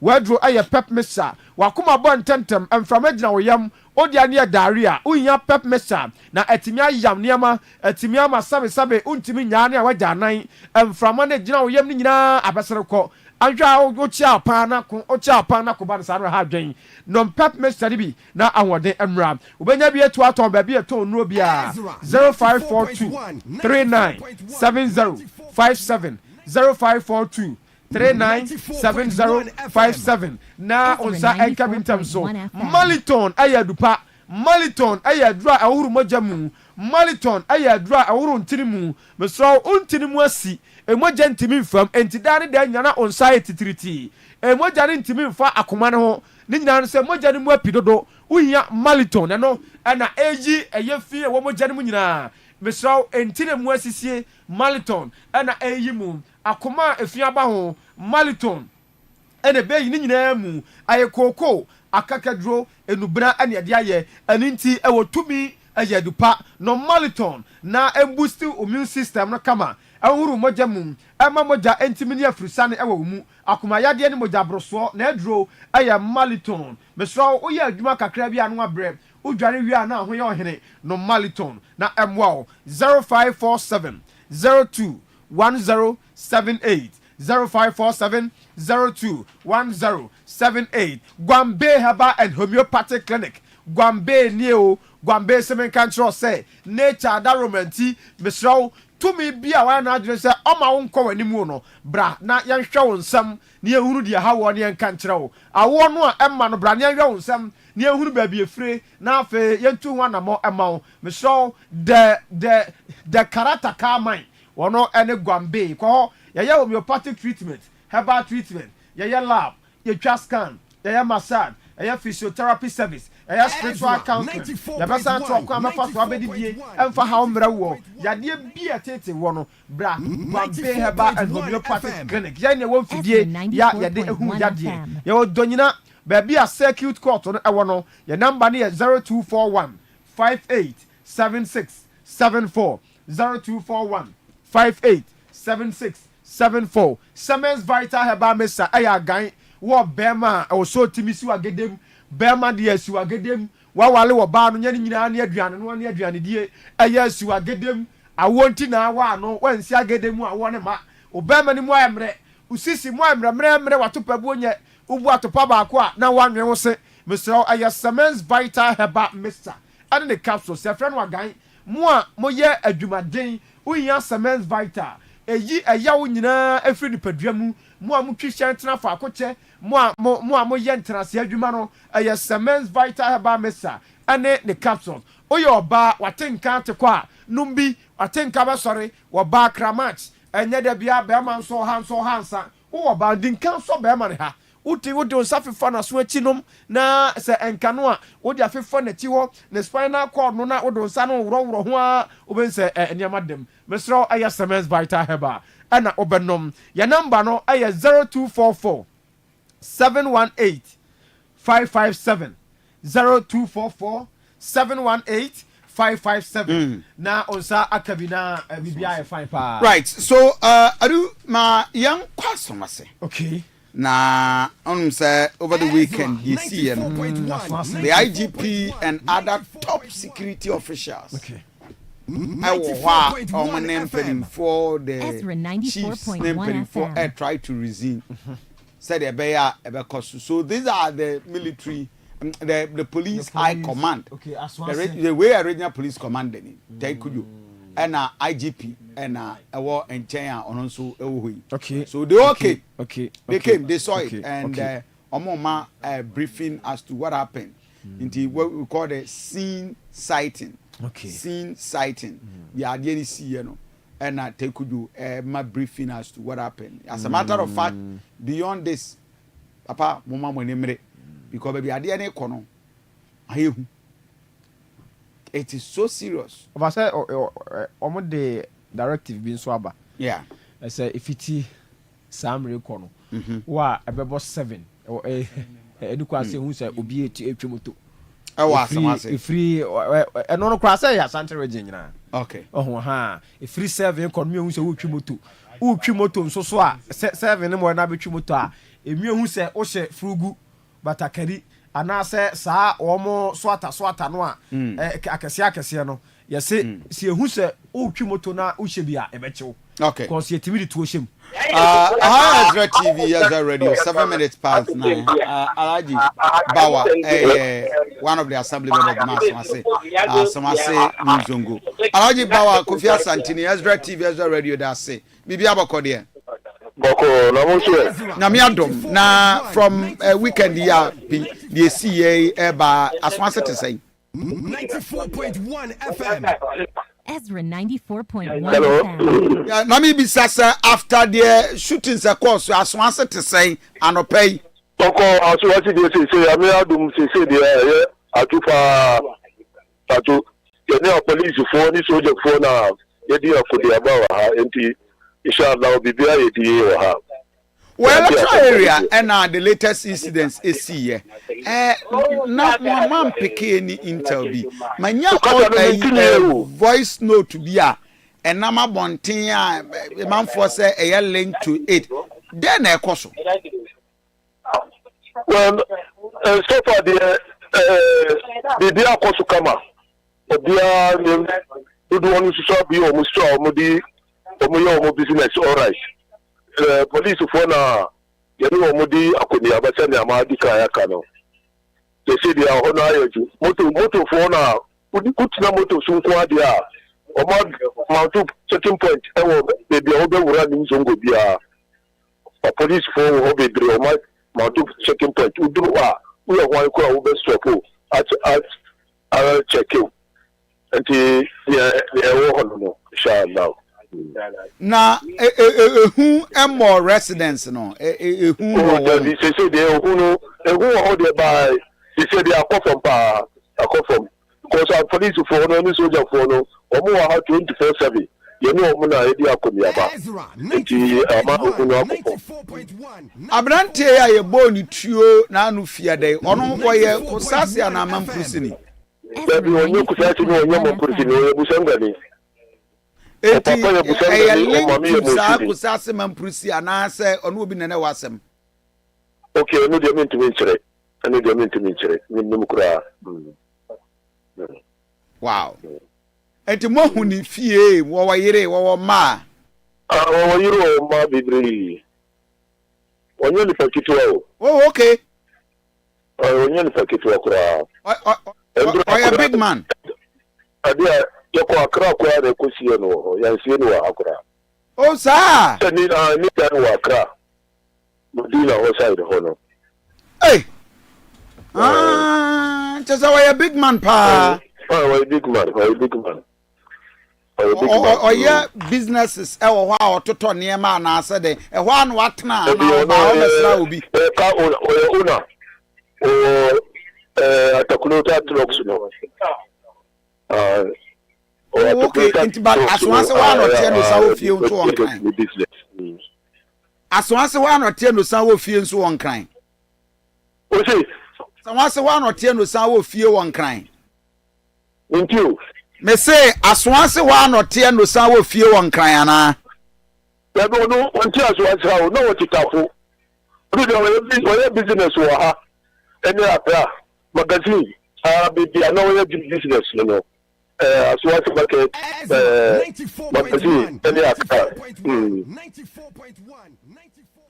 man for say na damfo ne kusase hini ya omukuni no kora bi sa o sa no musie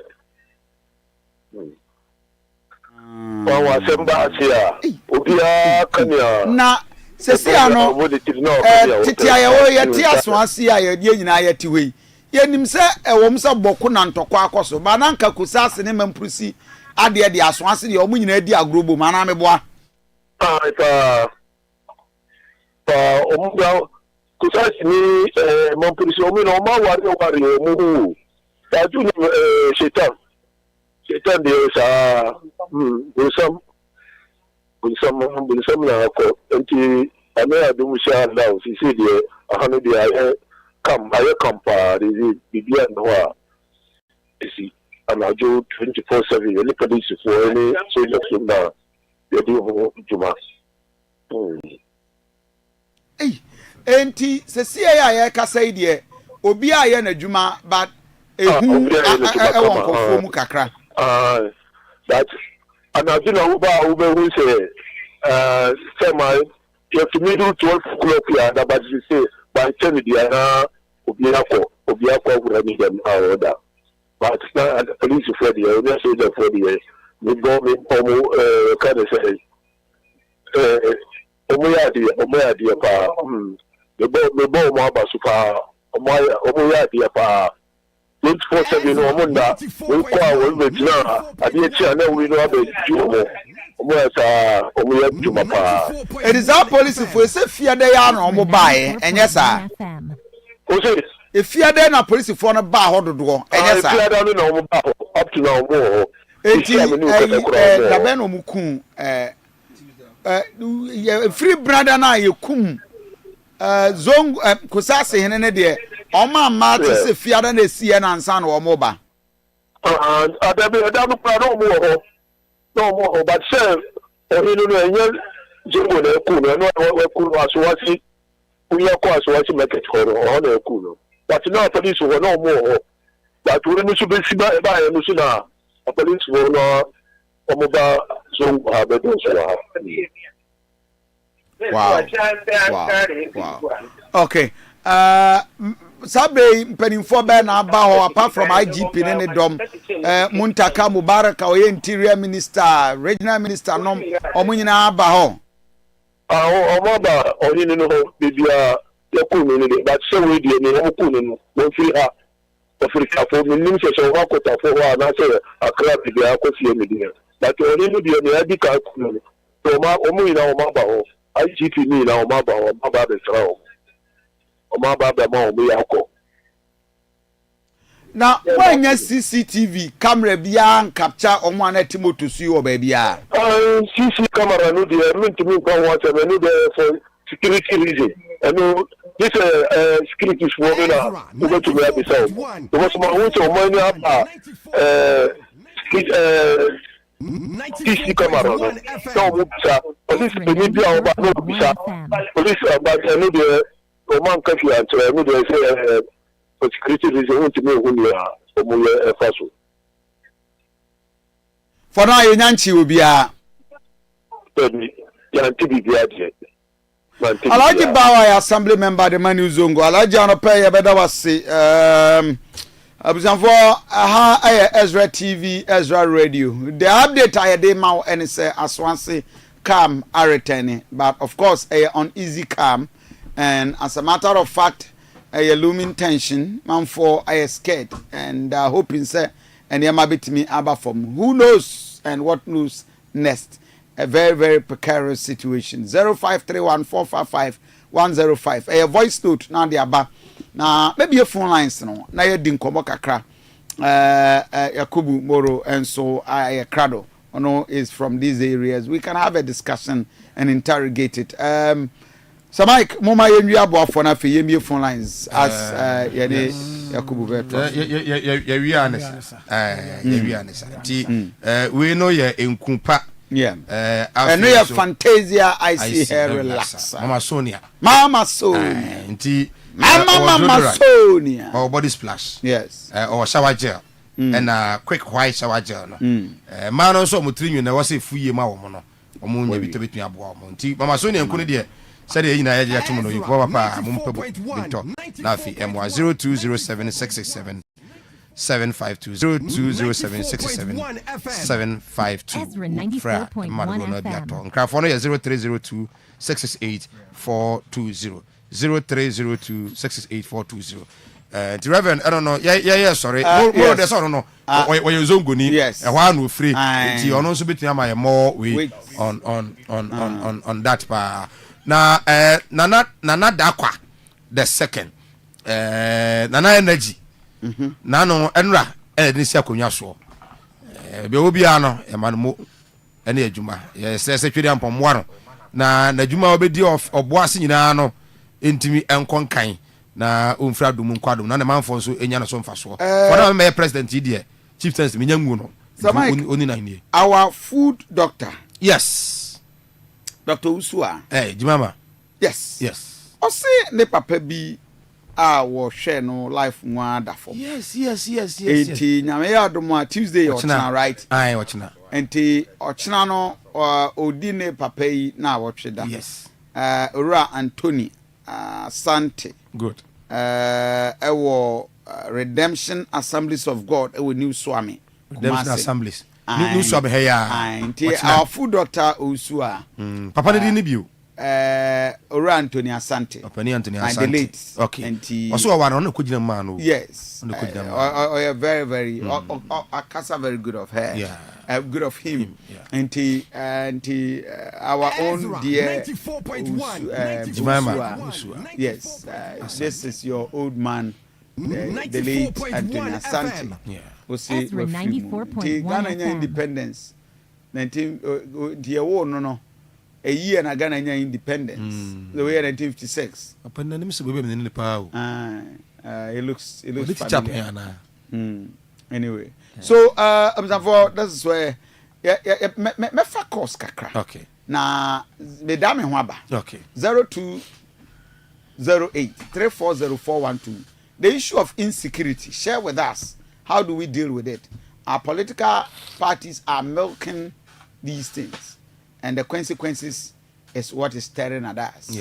0558620300 Frey but you die home for just a quick commercial break here ba me ba be fa call moro ewa ha na ye no so atwaso na stories within the airwaves in Ghana, it's not the best. Beyond the death of Daddy Lumba, a lot of massacre, death, and of course, the insecurity on alarming.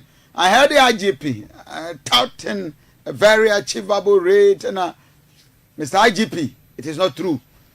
The rate at which a nipaye kunkum womo ewu or Ghana ha, it's becoming a brutal. Last Wednesday, Sir Mike. Yes, Reverend. When a course war a year Asawase. Yeah. I told you that the security must watch out. Sure. I sent this signal in the morning. Yeah. So it was so brutal and dangerous. So within the next 72 hours, I called on the National Security, BNI, which is the NIB, and police and other military say, watch out because signals are here picking from Asawase and Portemono. It's not the best. Yeah. Nobody watched out. I feel the second one see me here. And a the armored vehicle near the other air banning. What kind of behavior is that? Another one question here was Kenya area. Yeah. Offensive. So sporadically things are just happening. Yes. And nobody is safe in the region. And me no na me ka say so mo ka say emma obiano so mo dey buy the first initial way mo say emma obiano ta motorbike so be fugu. Yes, that was the initial way. Yeah, the latest one me say omo update no. Yeah, am so mo say me Saturday bia na ye kese a bi betumi akata body no say omo to no dey some way out moto no so a na bia say fugu no asha kata so. That is when omo use AK-47.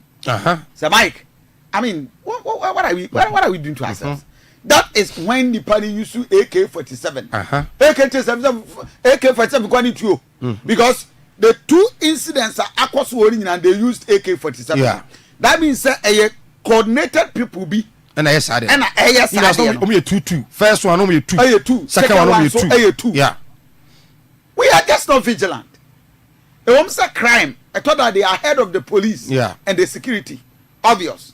And you can say, but we were relaxed. So the latest incident, see the kind of military arrangement, any police security arrangement on here, you know. And the first one is here, and I'm paying for buy and on here, at least we could have had these guys arrested. Yeah.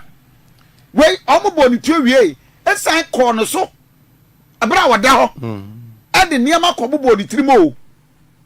That's the second one. Second one, no. I get you can your body you. After shooting, they walked again when he was lying down and ensured that he is totally dead. Go to Bawku.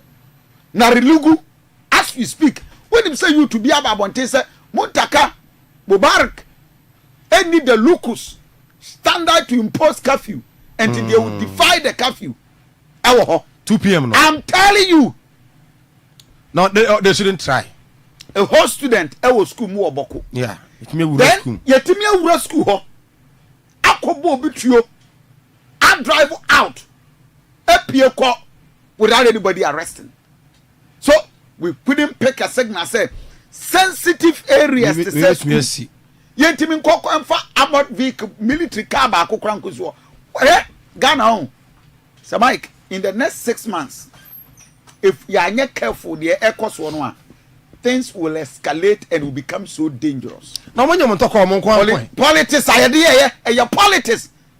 Politics, idea, Dr. Mahmoud Bawumia time. Man for one day, and I had it. Now, when him say there was a press conference, I will call it on John Mahama say, oh, yeah, Kusasi for. We've not seen anything yet. But the you know, rather young can't say. So Mike, yeah, you. Yeah. Now I spread it. I think I'm told say even one security officer about it. Yeah, I can't. The truly can't so we will so I do. Eti the danger nanya say wo ye Kusasi ni ana mamprusi ni o. But what tension ni ebotu ya ebetima kan. Yan ko Simon ho source FM. Ewo Bawku. Ezra TV, Ezra Radio. My brother Simon, good morning, and if you can give us update how Bawku is doing. Yeah, good morning to the panels and then the cherished viewers and listeners of Ezra TV and Radio.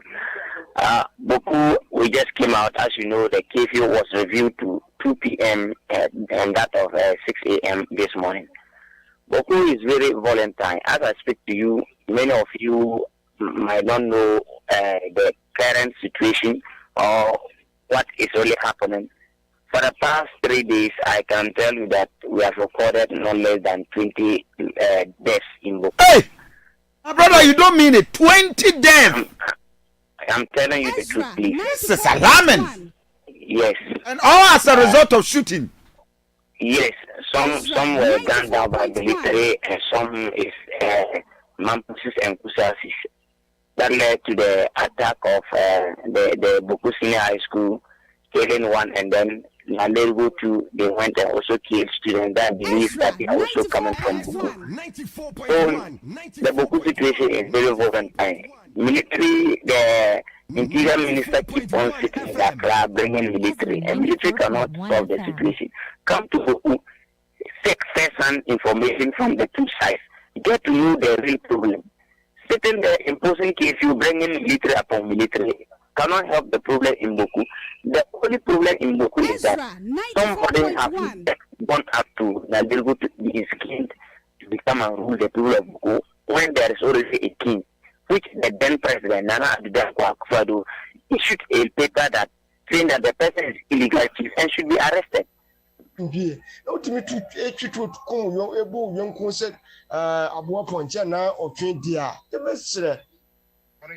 do you know Kufia Sante?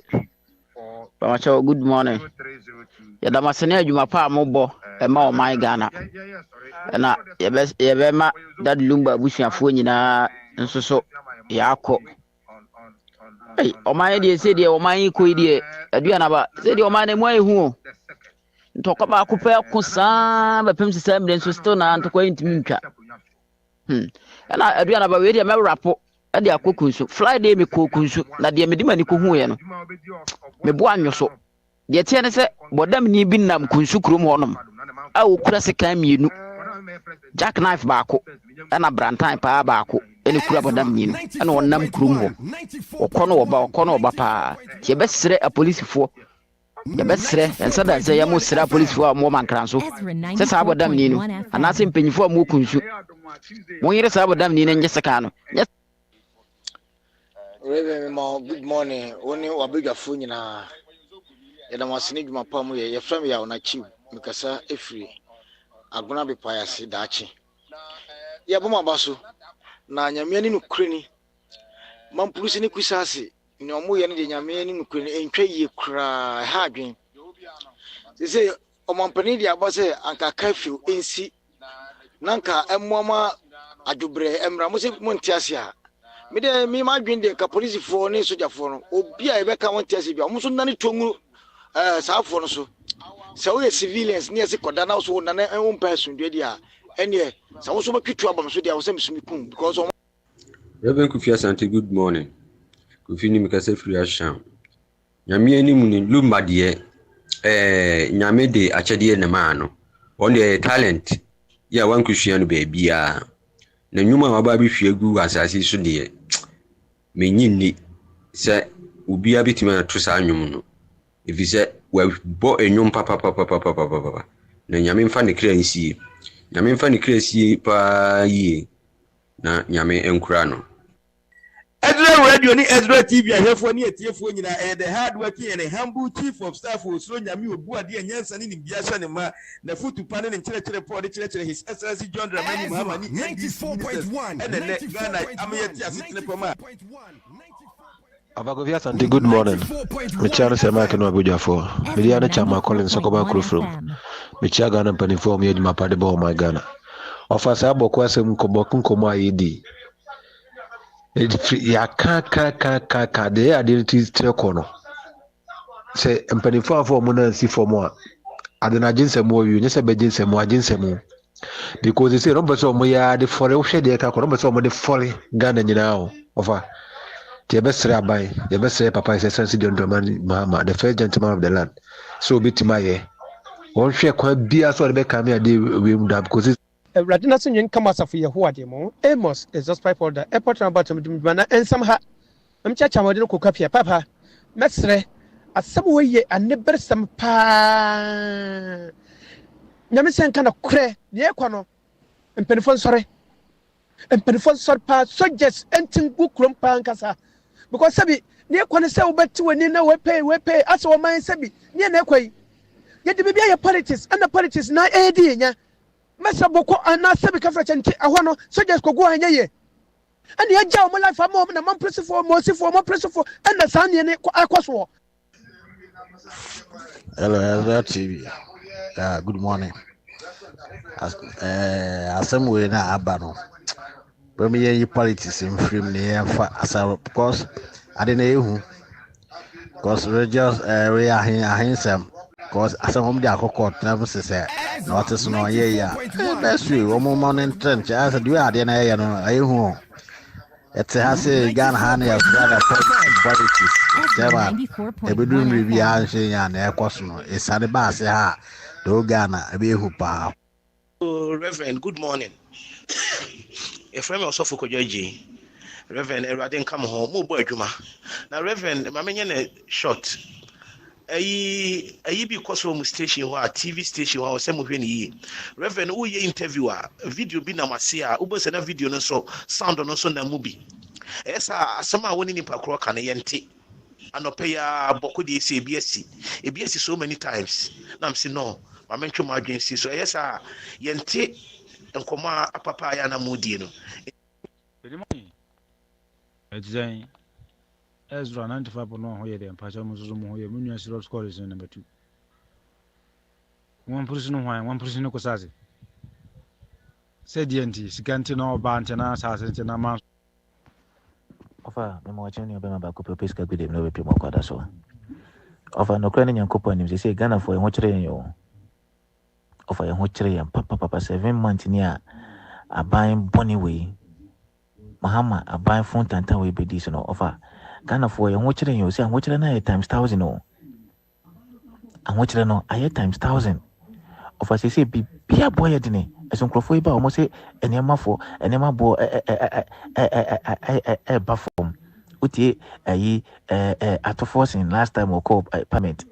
The co-presenting me the budget review. But then the Yama buffer over Royal Umbrella, a more than me tono, a year 120 last year, and then the money 160. I'm not cool, 160 Ghana city idea. Just 7 months ago, I'm a ton 120 no, and then I could do 160. It's never born a cost on a buffer, any day.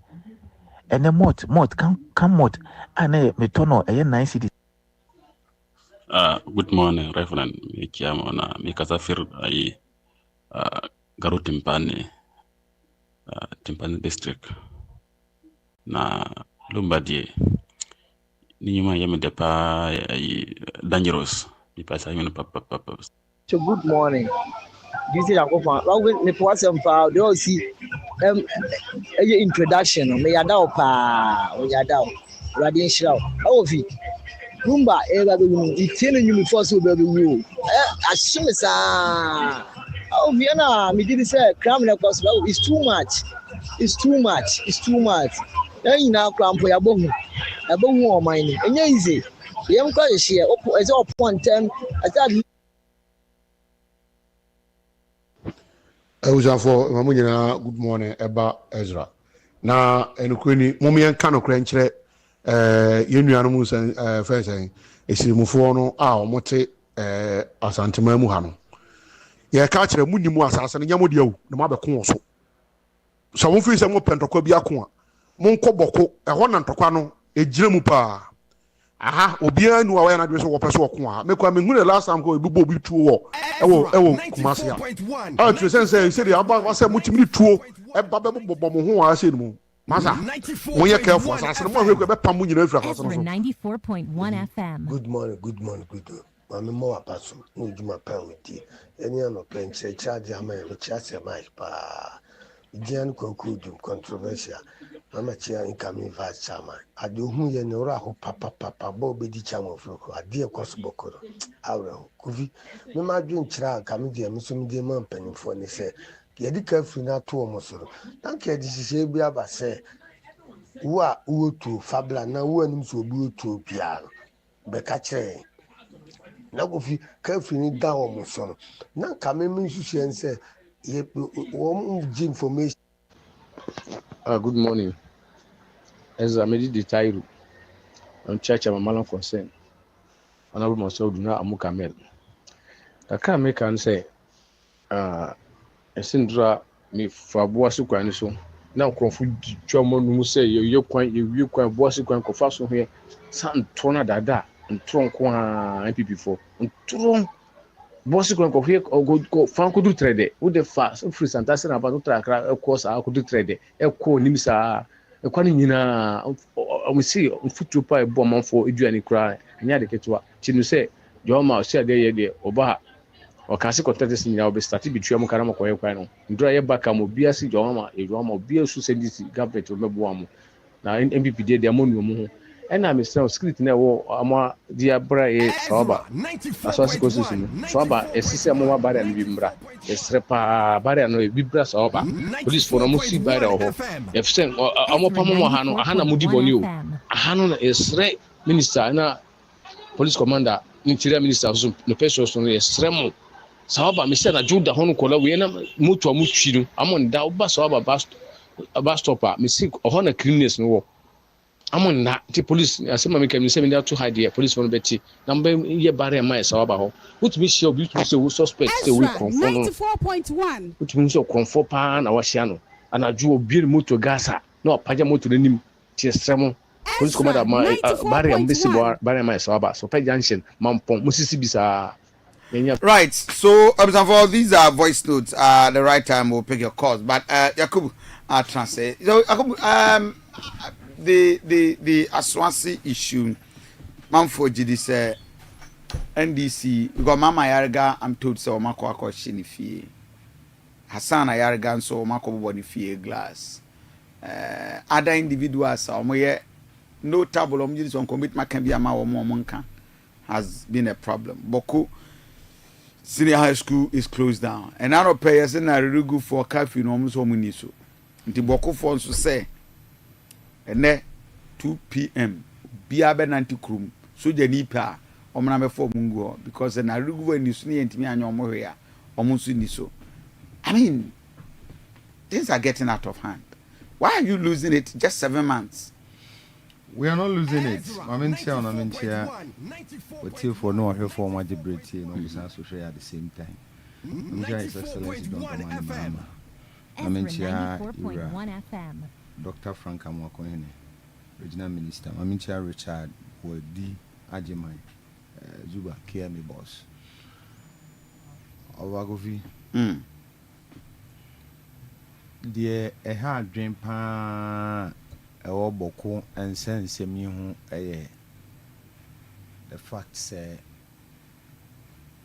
you know court I can say na young kono na still na menteme ho ase eda ho ewo ho and so on and so forth na sene empeni kan no baby eda no one fan to a yeah free to basically mesra say fundamentally ayi sanu krodie ni nya adwuma and I believe so it will go a long way to solve certain issues yura ohene e de na wo ye ne de sanu krodie ni ye adwuma ne ya ban side but I'm very sure say he will be able to calm nerves in order for us to have a peaceful Bawku.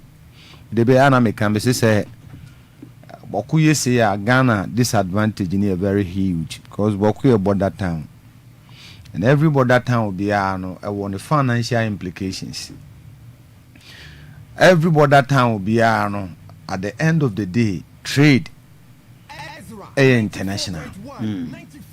And baby a trade international be and na hosi kasem no tai ko yi oton ayeto upebi aton so a obenya ti aba ne say Bawku ntokwa no anya no I mean can say you are Rolling Stein edi no buza say di entia na ana medical aka no yemfa high court to the enenya adwuma na yen calming nerves because no matter what you do it is what it is and then I'm touching on the violence that is attached to all this. I don't think it's necessary. Wagofi on here you could bone to Asawase and then Adam for a bone to you say also Asawase was a Ned Dianaba. Is there any achievement I bet me I can say achieve in terms of any interest? Then Bemba will be attribute you say me bominu ekuno. Wabra yintimi nya ho abotre ne yenke e manensi ana enwi peye. Awagofi esene tetrema kra say ya omuko. If you be mu politics wom our coffee even kitchen if you no the kitchen no politics wo ho because man me serve wa one way I hear the abeka so pe wonu abi asem sen because you see gu fufuo no so no and na mo de ma na hwe wonu ade a antimi se ma me we de asisie abem but ye ni pane de eye den a ye ntimi nye bibia pepepe se nyame da eye den a no matter how obe apply effort in order to be fair no matter what you do obi be hu ne say onye fair ana over go fi meboa ti e be sre Debia yese extremement fi debia extremement fi debia extremement fi ye bodi na nye dim papa of akofi senso nyame ani a I don't think say worthy of living it. Look ene the enema kwa kokuduru no akwa koduru say Korea ewomu Kumase for that matter Ashanti region. Me am a pefu gushe say it drew 7 p.m. Friday cry is mamu se fugu na nkomos. What I say? Wow. Obi amane na abesan obi. So so I can say munti Friday mu se fugu nkomos. Exactly. Na sa statement in the buy no. Well, if you call samenya particularly from the Zongo and Yempenifua most cases Yempenifua Zongo chiefs in they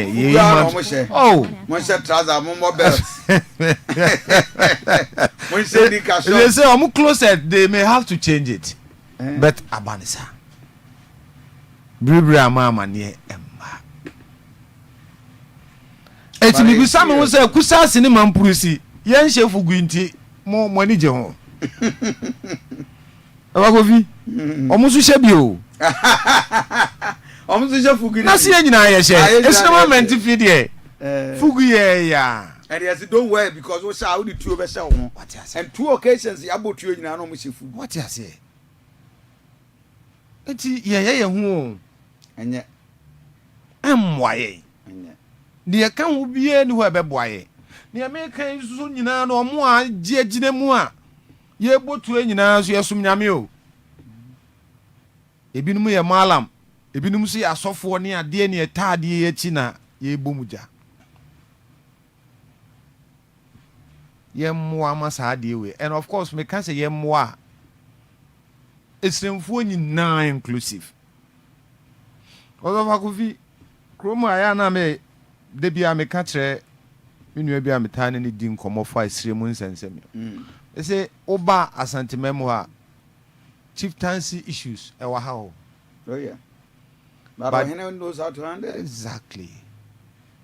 And the people involved will also respect the status quo. Oh yeah, you dare not cross your boundary. You know, it is a saniama no well established. I don't think Zenka saniama when kibe hu no bibi tintintinti curfew was a men yet. Yeah, the soldier for be good chrome was a chew near baboons so human rights be your baby. No for coffee. And yamra a de human rights by Samra na a day emra abasi ni so. Nti Bawku says and little good for say or monty as ye dia. And ye yen so yen tiase. Na say Bawku sense me ama kasane ma wi na nkebeba. Yeti ase yenim say crime there ekoso. Ezra 94.1. But the rate at which a crime ekoso relative to Bawku and Tokwano. Eni enyai. Because of a coffee and yen normal say wonam krom ha say na wi akataban obi atutu pew wa me fa hwe pin kura wa mfa pa woko school ewura kokum nipa anopaya yene source radio I wo Bawku reporter Simon was said etuo omotutu tuo I think was nipa over 20 na the last 1 week he Bawku out of the violent shootings. Now one nurse a two can Friday. And pay on the Kasana call me Betty Simo. No, so my friend said, I'm going to call hospital nurse in 94.1 FM. And do you expect service people to be working for you and providing you services? I spoke to a reverend minister. So, free her. Because if nurses are in danger, students are in danger. Healthcare. And even the war tone zone cry, nurses they infected and central for they work freely. Yes, in every ward. And I think say you declare the Bawku as a war zone now. On the national security radar, you declare. Yeah, this is war. Let's declare it as a war zone area. Now dealing with it as a war zone because we are massaging the issue, and it is not going to help. You dare not cross. Can you imagine this one? We saw a vehicle, on TV on a Facebook page. Bus came from Kusasi area, Ebesnako. Is it Bawku as a Tamala? 4 armored vehicle na escort you mo Bawku di enim yeru di nche Bawku di echi the cost yes na no nko eko the cost that comes with it you pay development in so no president here can say oti region there was this chieftaincy there em ohene say yemfa a soldier for emra megusa baby no into your friend president mama say ohene friend me minim say wo friend na sabe empuntu wɔhwehwɛ ɛwɔ ne mantem hɔ no ɛnka obebusa na we dey offer wɔ say asrafo mum na mmra no mo bɛbɔ ban asif say mpuntuo bi ani hɔ ayɛbɛyɛ meanwhile there is a lot in terms of development to be done nti sɛ wofiri bɔko na sɛneɛ mpani ka sɛ obi anu ɔde ne nsa benkum bɛkyerɛ ne gya kwan da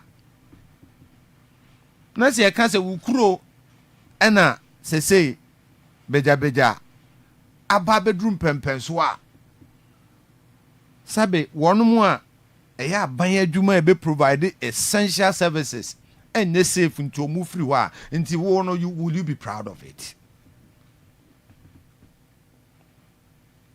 Bakofi whoever that is behind this emwa o mining nani ade bi o hene Bakofi who come yanka they watch who they align with sisi ya make say there was only man pussy ni ekɔ free bebra kusasi ni hu with different way uni kusasi ni nso kɔ free bebra they see you in a different light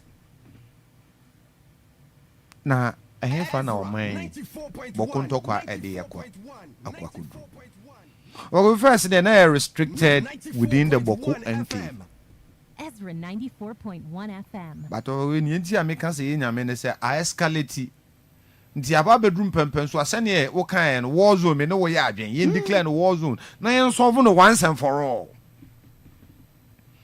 ogofi na enti a mete ne say wonum a edi sa nyamra sem wo Asawase no police are getting close in arresting them. Ogofi, these are some of the things I was here. They deter people from doing it. So the TV will turn for a short commercial break. Radio Betwaso, TV for bar, they will join us. These are some of the things I was here because crime has no.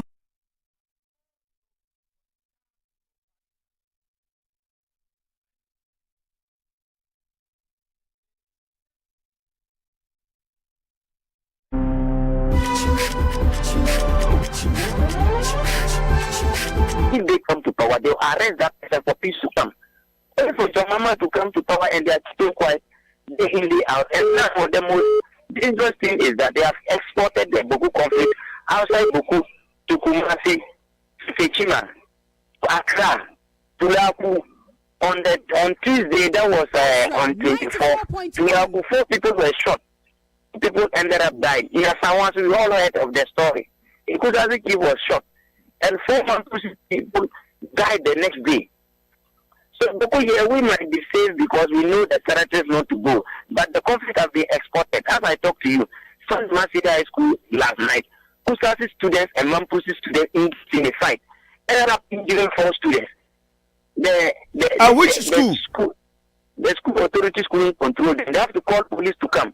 Hold on, which school that the two rival tribals engaged in fight? Come again. Which school? Yes, Sandema Senior High School. Sandema Senior High School. So apart from the Narirugu, apart from Bawku, Sandema Senior High School, students class. Yes, Sandema Senior High School and then Borgatanga Senior High School. And at this one, is the students themselves not engaging fiscal. Those that know that these people are Mampus, and those that know that these people are Kusasi, they are not attacking each other. And the government keep on bringing soldiers and police to Bawku. When we want the problem to be solved, peace cannot be forced. You cannot force the people to accept the peace. The only thing is to embrace the people, let them know what is the real cause, and solve the real cause once and for all. All of us in Bawku, we want peace. But the problem is that somebody has been chief for over 40 years, and somebody was brought in from Nairobi to come and rule the people of Kusasi. And the people said they don't want the person. Simple. The government should do the needful. The government is dodging the place, massaging the place. Just Saturday night, the majority leader house was tempted in Bawku here. It was set ablaze, and then thanks be to the fire service that were quick enough to quench it. Yes, Mama Yarga house was set ablaze in Bawku. That was when? That was Saturday night. Wow. But the fire service people were able to come on time.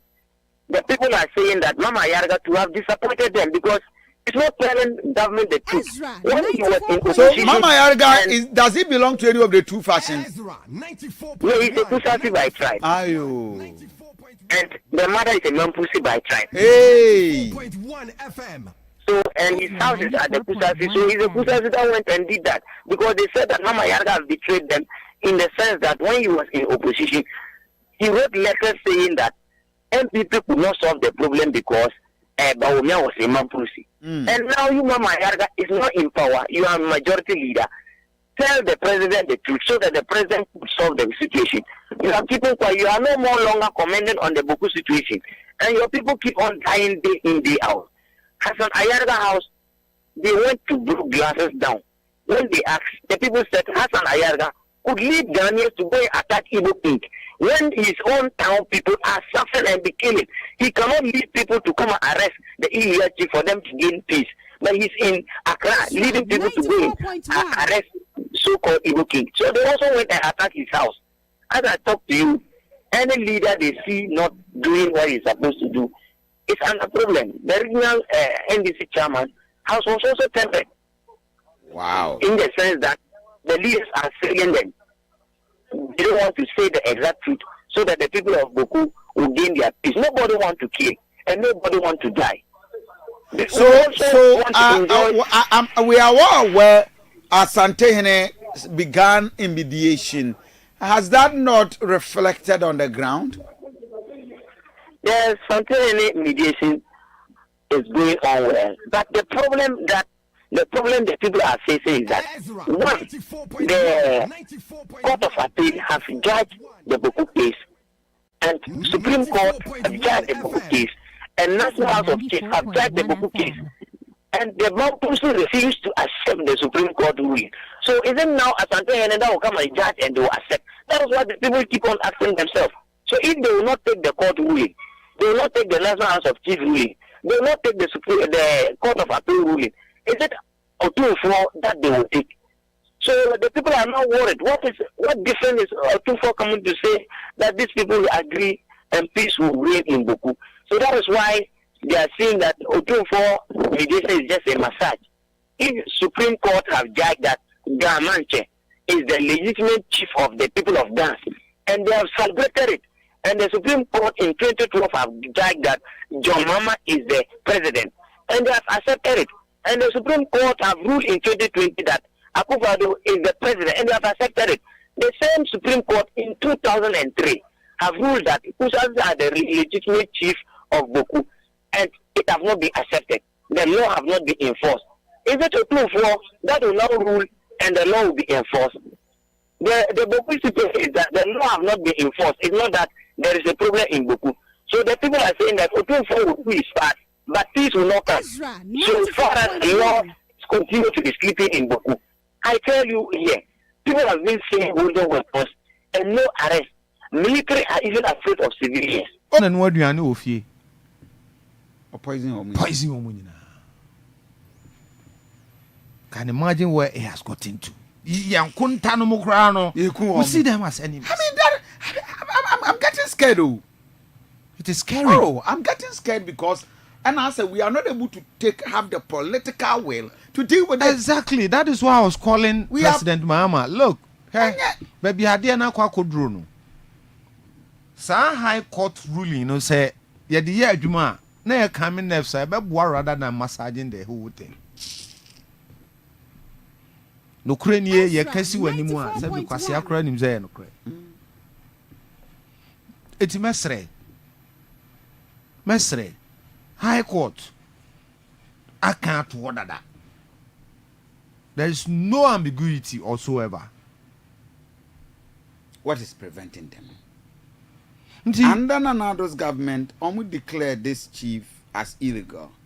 Then Bawumia's sin was that he could not implement it. Yes. Because Omu allegations about his own become chief near and even the man whom arrest warrant was placed on his head was able to enter into the town. Exactly. And so and a man Bawumia kunya zero. The consequences thereon. Then the residents and say your mama came so baby I'm rather be an about the 7 months and look at how it's escalating. Enti over coffee ye besre ade na pemo aba bedru atrapo baby aba bedru no baby awugina bia wonye safe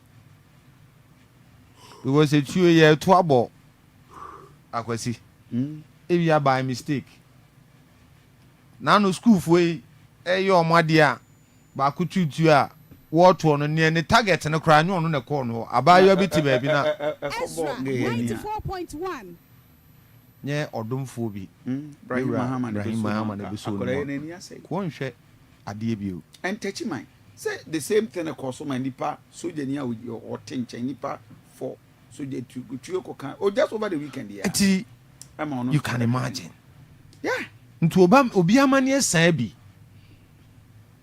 any the situation no man am so cry where they who say we man Bruce in the way no you don't even ask me who me nu asre me musan say wo free him ni so asre me nu we Saturday madam for Bawku akosan was it or take him na akwa betra na nchen was e be ma we man Bruce ni na was adai was how betra me chen ya about from quarter baby quarter so you can imagine was this na akwa nte say bibi kura sisa no say e dey na si was e no nte say ya wonam na ye boko ai kusa say o man Bruce ani about can you imagine was one was so far from frey Asawase kan mu krom kasa no so wallahi ade ani no kre no say was no yes fra o say the sanga there o mu nyina asere wo ka ani mu just say you are just scared we are one che dagbandi no na your brothers o abudu ni andani edi obagovi brothers no 2 gates we dia na we edi nti edru andani so no odi ye no ne time na nso ena nkofo bi ku no nti they perceived say sankofo ko na omuku no ye abudufo no just to pave way for them to also have it. Nti sa na tie dia ene ne yeku no na the time nso ne ba nso nye de eni ono ne ba no na ye beti ni ti na me mfa ne kransie ye 2002 nti brothers I'm relating to it because your friend Tafo Mamprusi Kusasi they have been together for years. So they are brothers and sisters. I think we'll pray for the survivor and pray say we'll have the will to fight it. But on that note, I'm more than grateful. And just a comment. The time now. It's my main chair. Rababia or KNUS 10. Okay. Nanefia Usua Umusu or pre-teen secretary. Or a very loyal, committed, and dedicated to party worker. I'm very sure say when giving the nod, or 10, you know, literacy, no, and to man. Thank you. Yanko birthday wishes, and we wrap up, and DJ Godfred will take over. And okay, you're celebrating your birthday. You have a team of people celebrating their birthday. Ebenezer Entry from workers of Eben Gold Company, his wife and children. We are wish you happy birthday. So Eben, Radisha no your kase King Paluto of Asante Mampon. You King Paluta o de King Paluto.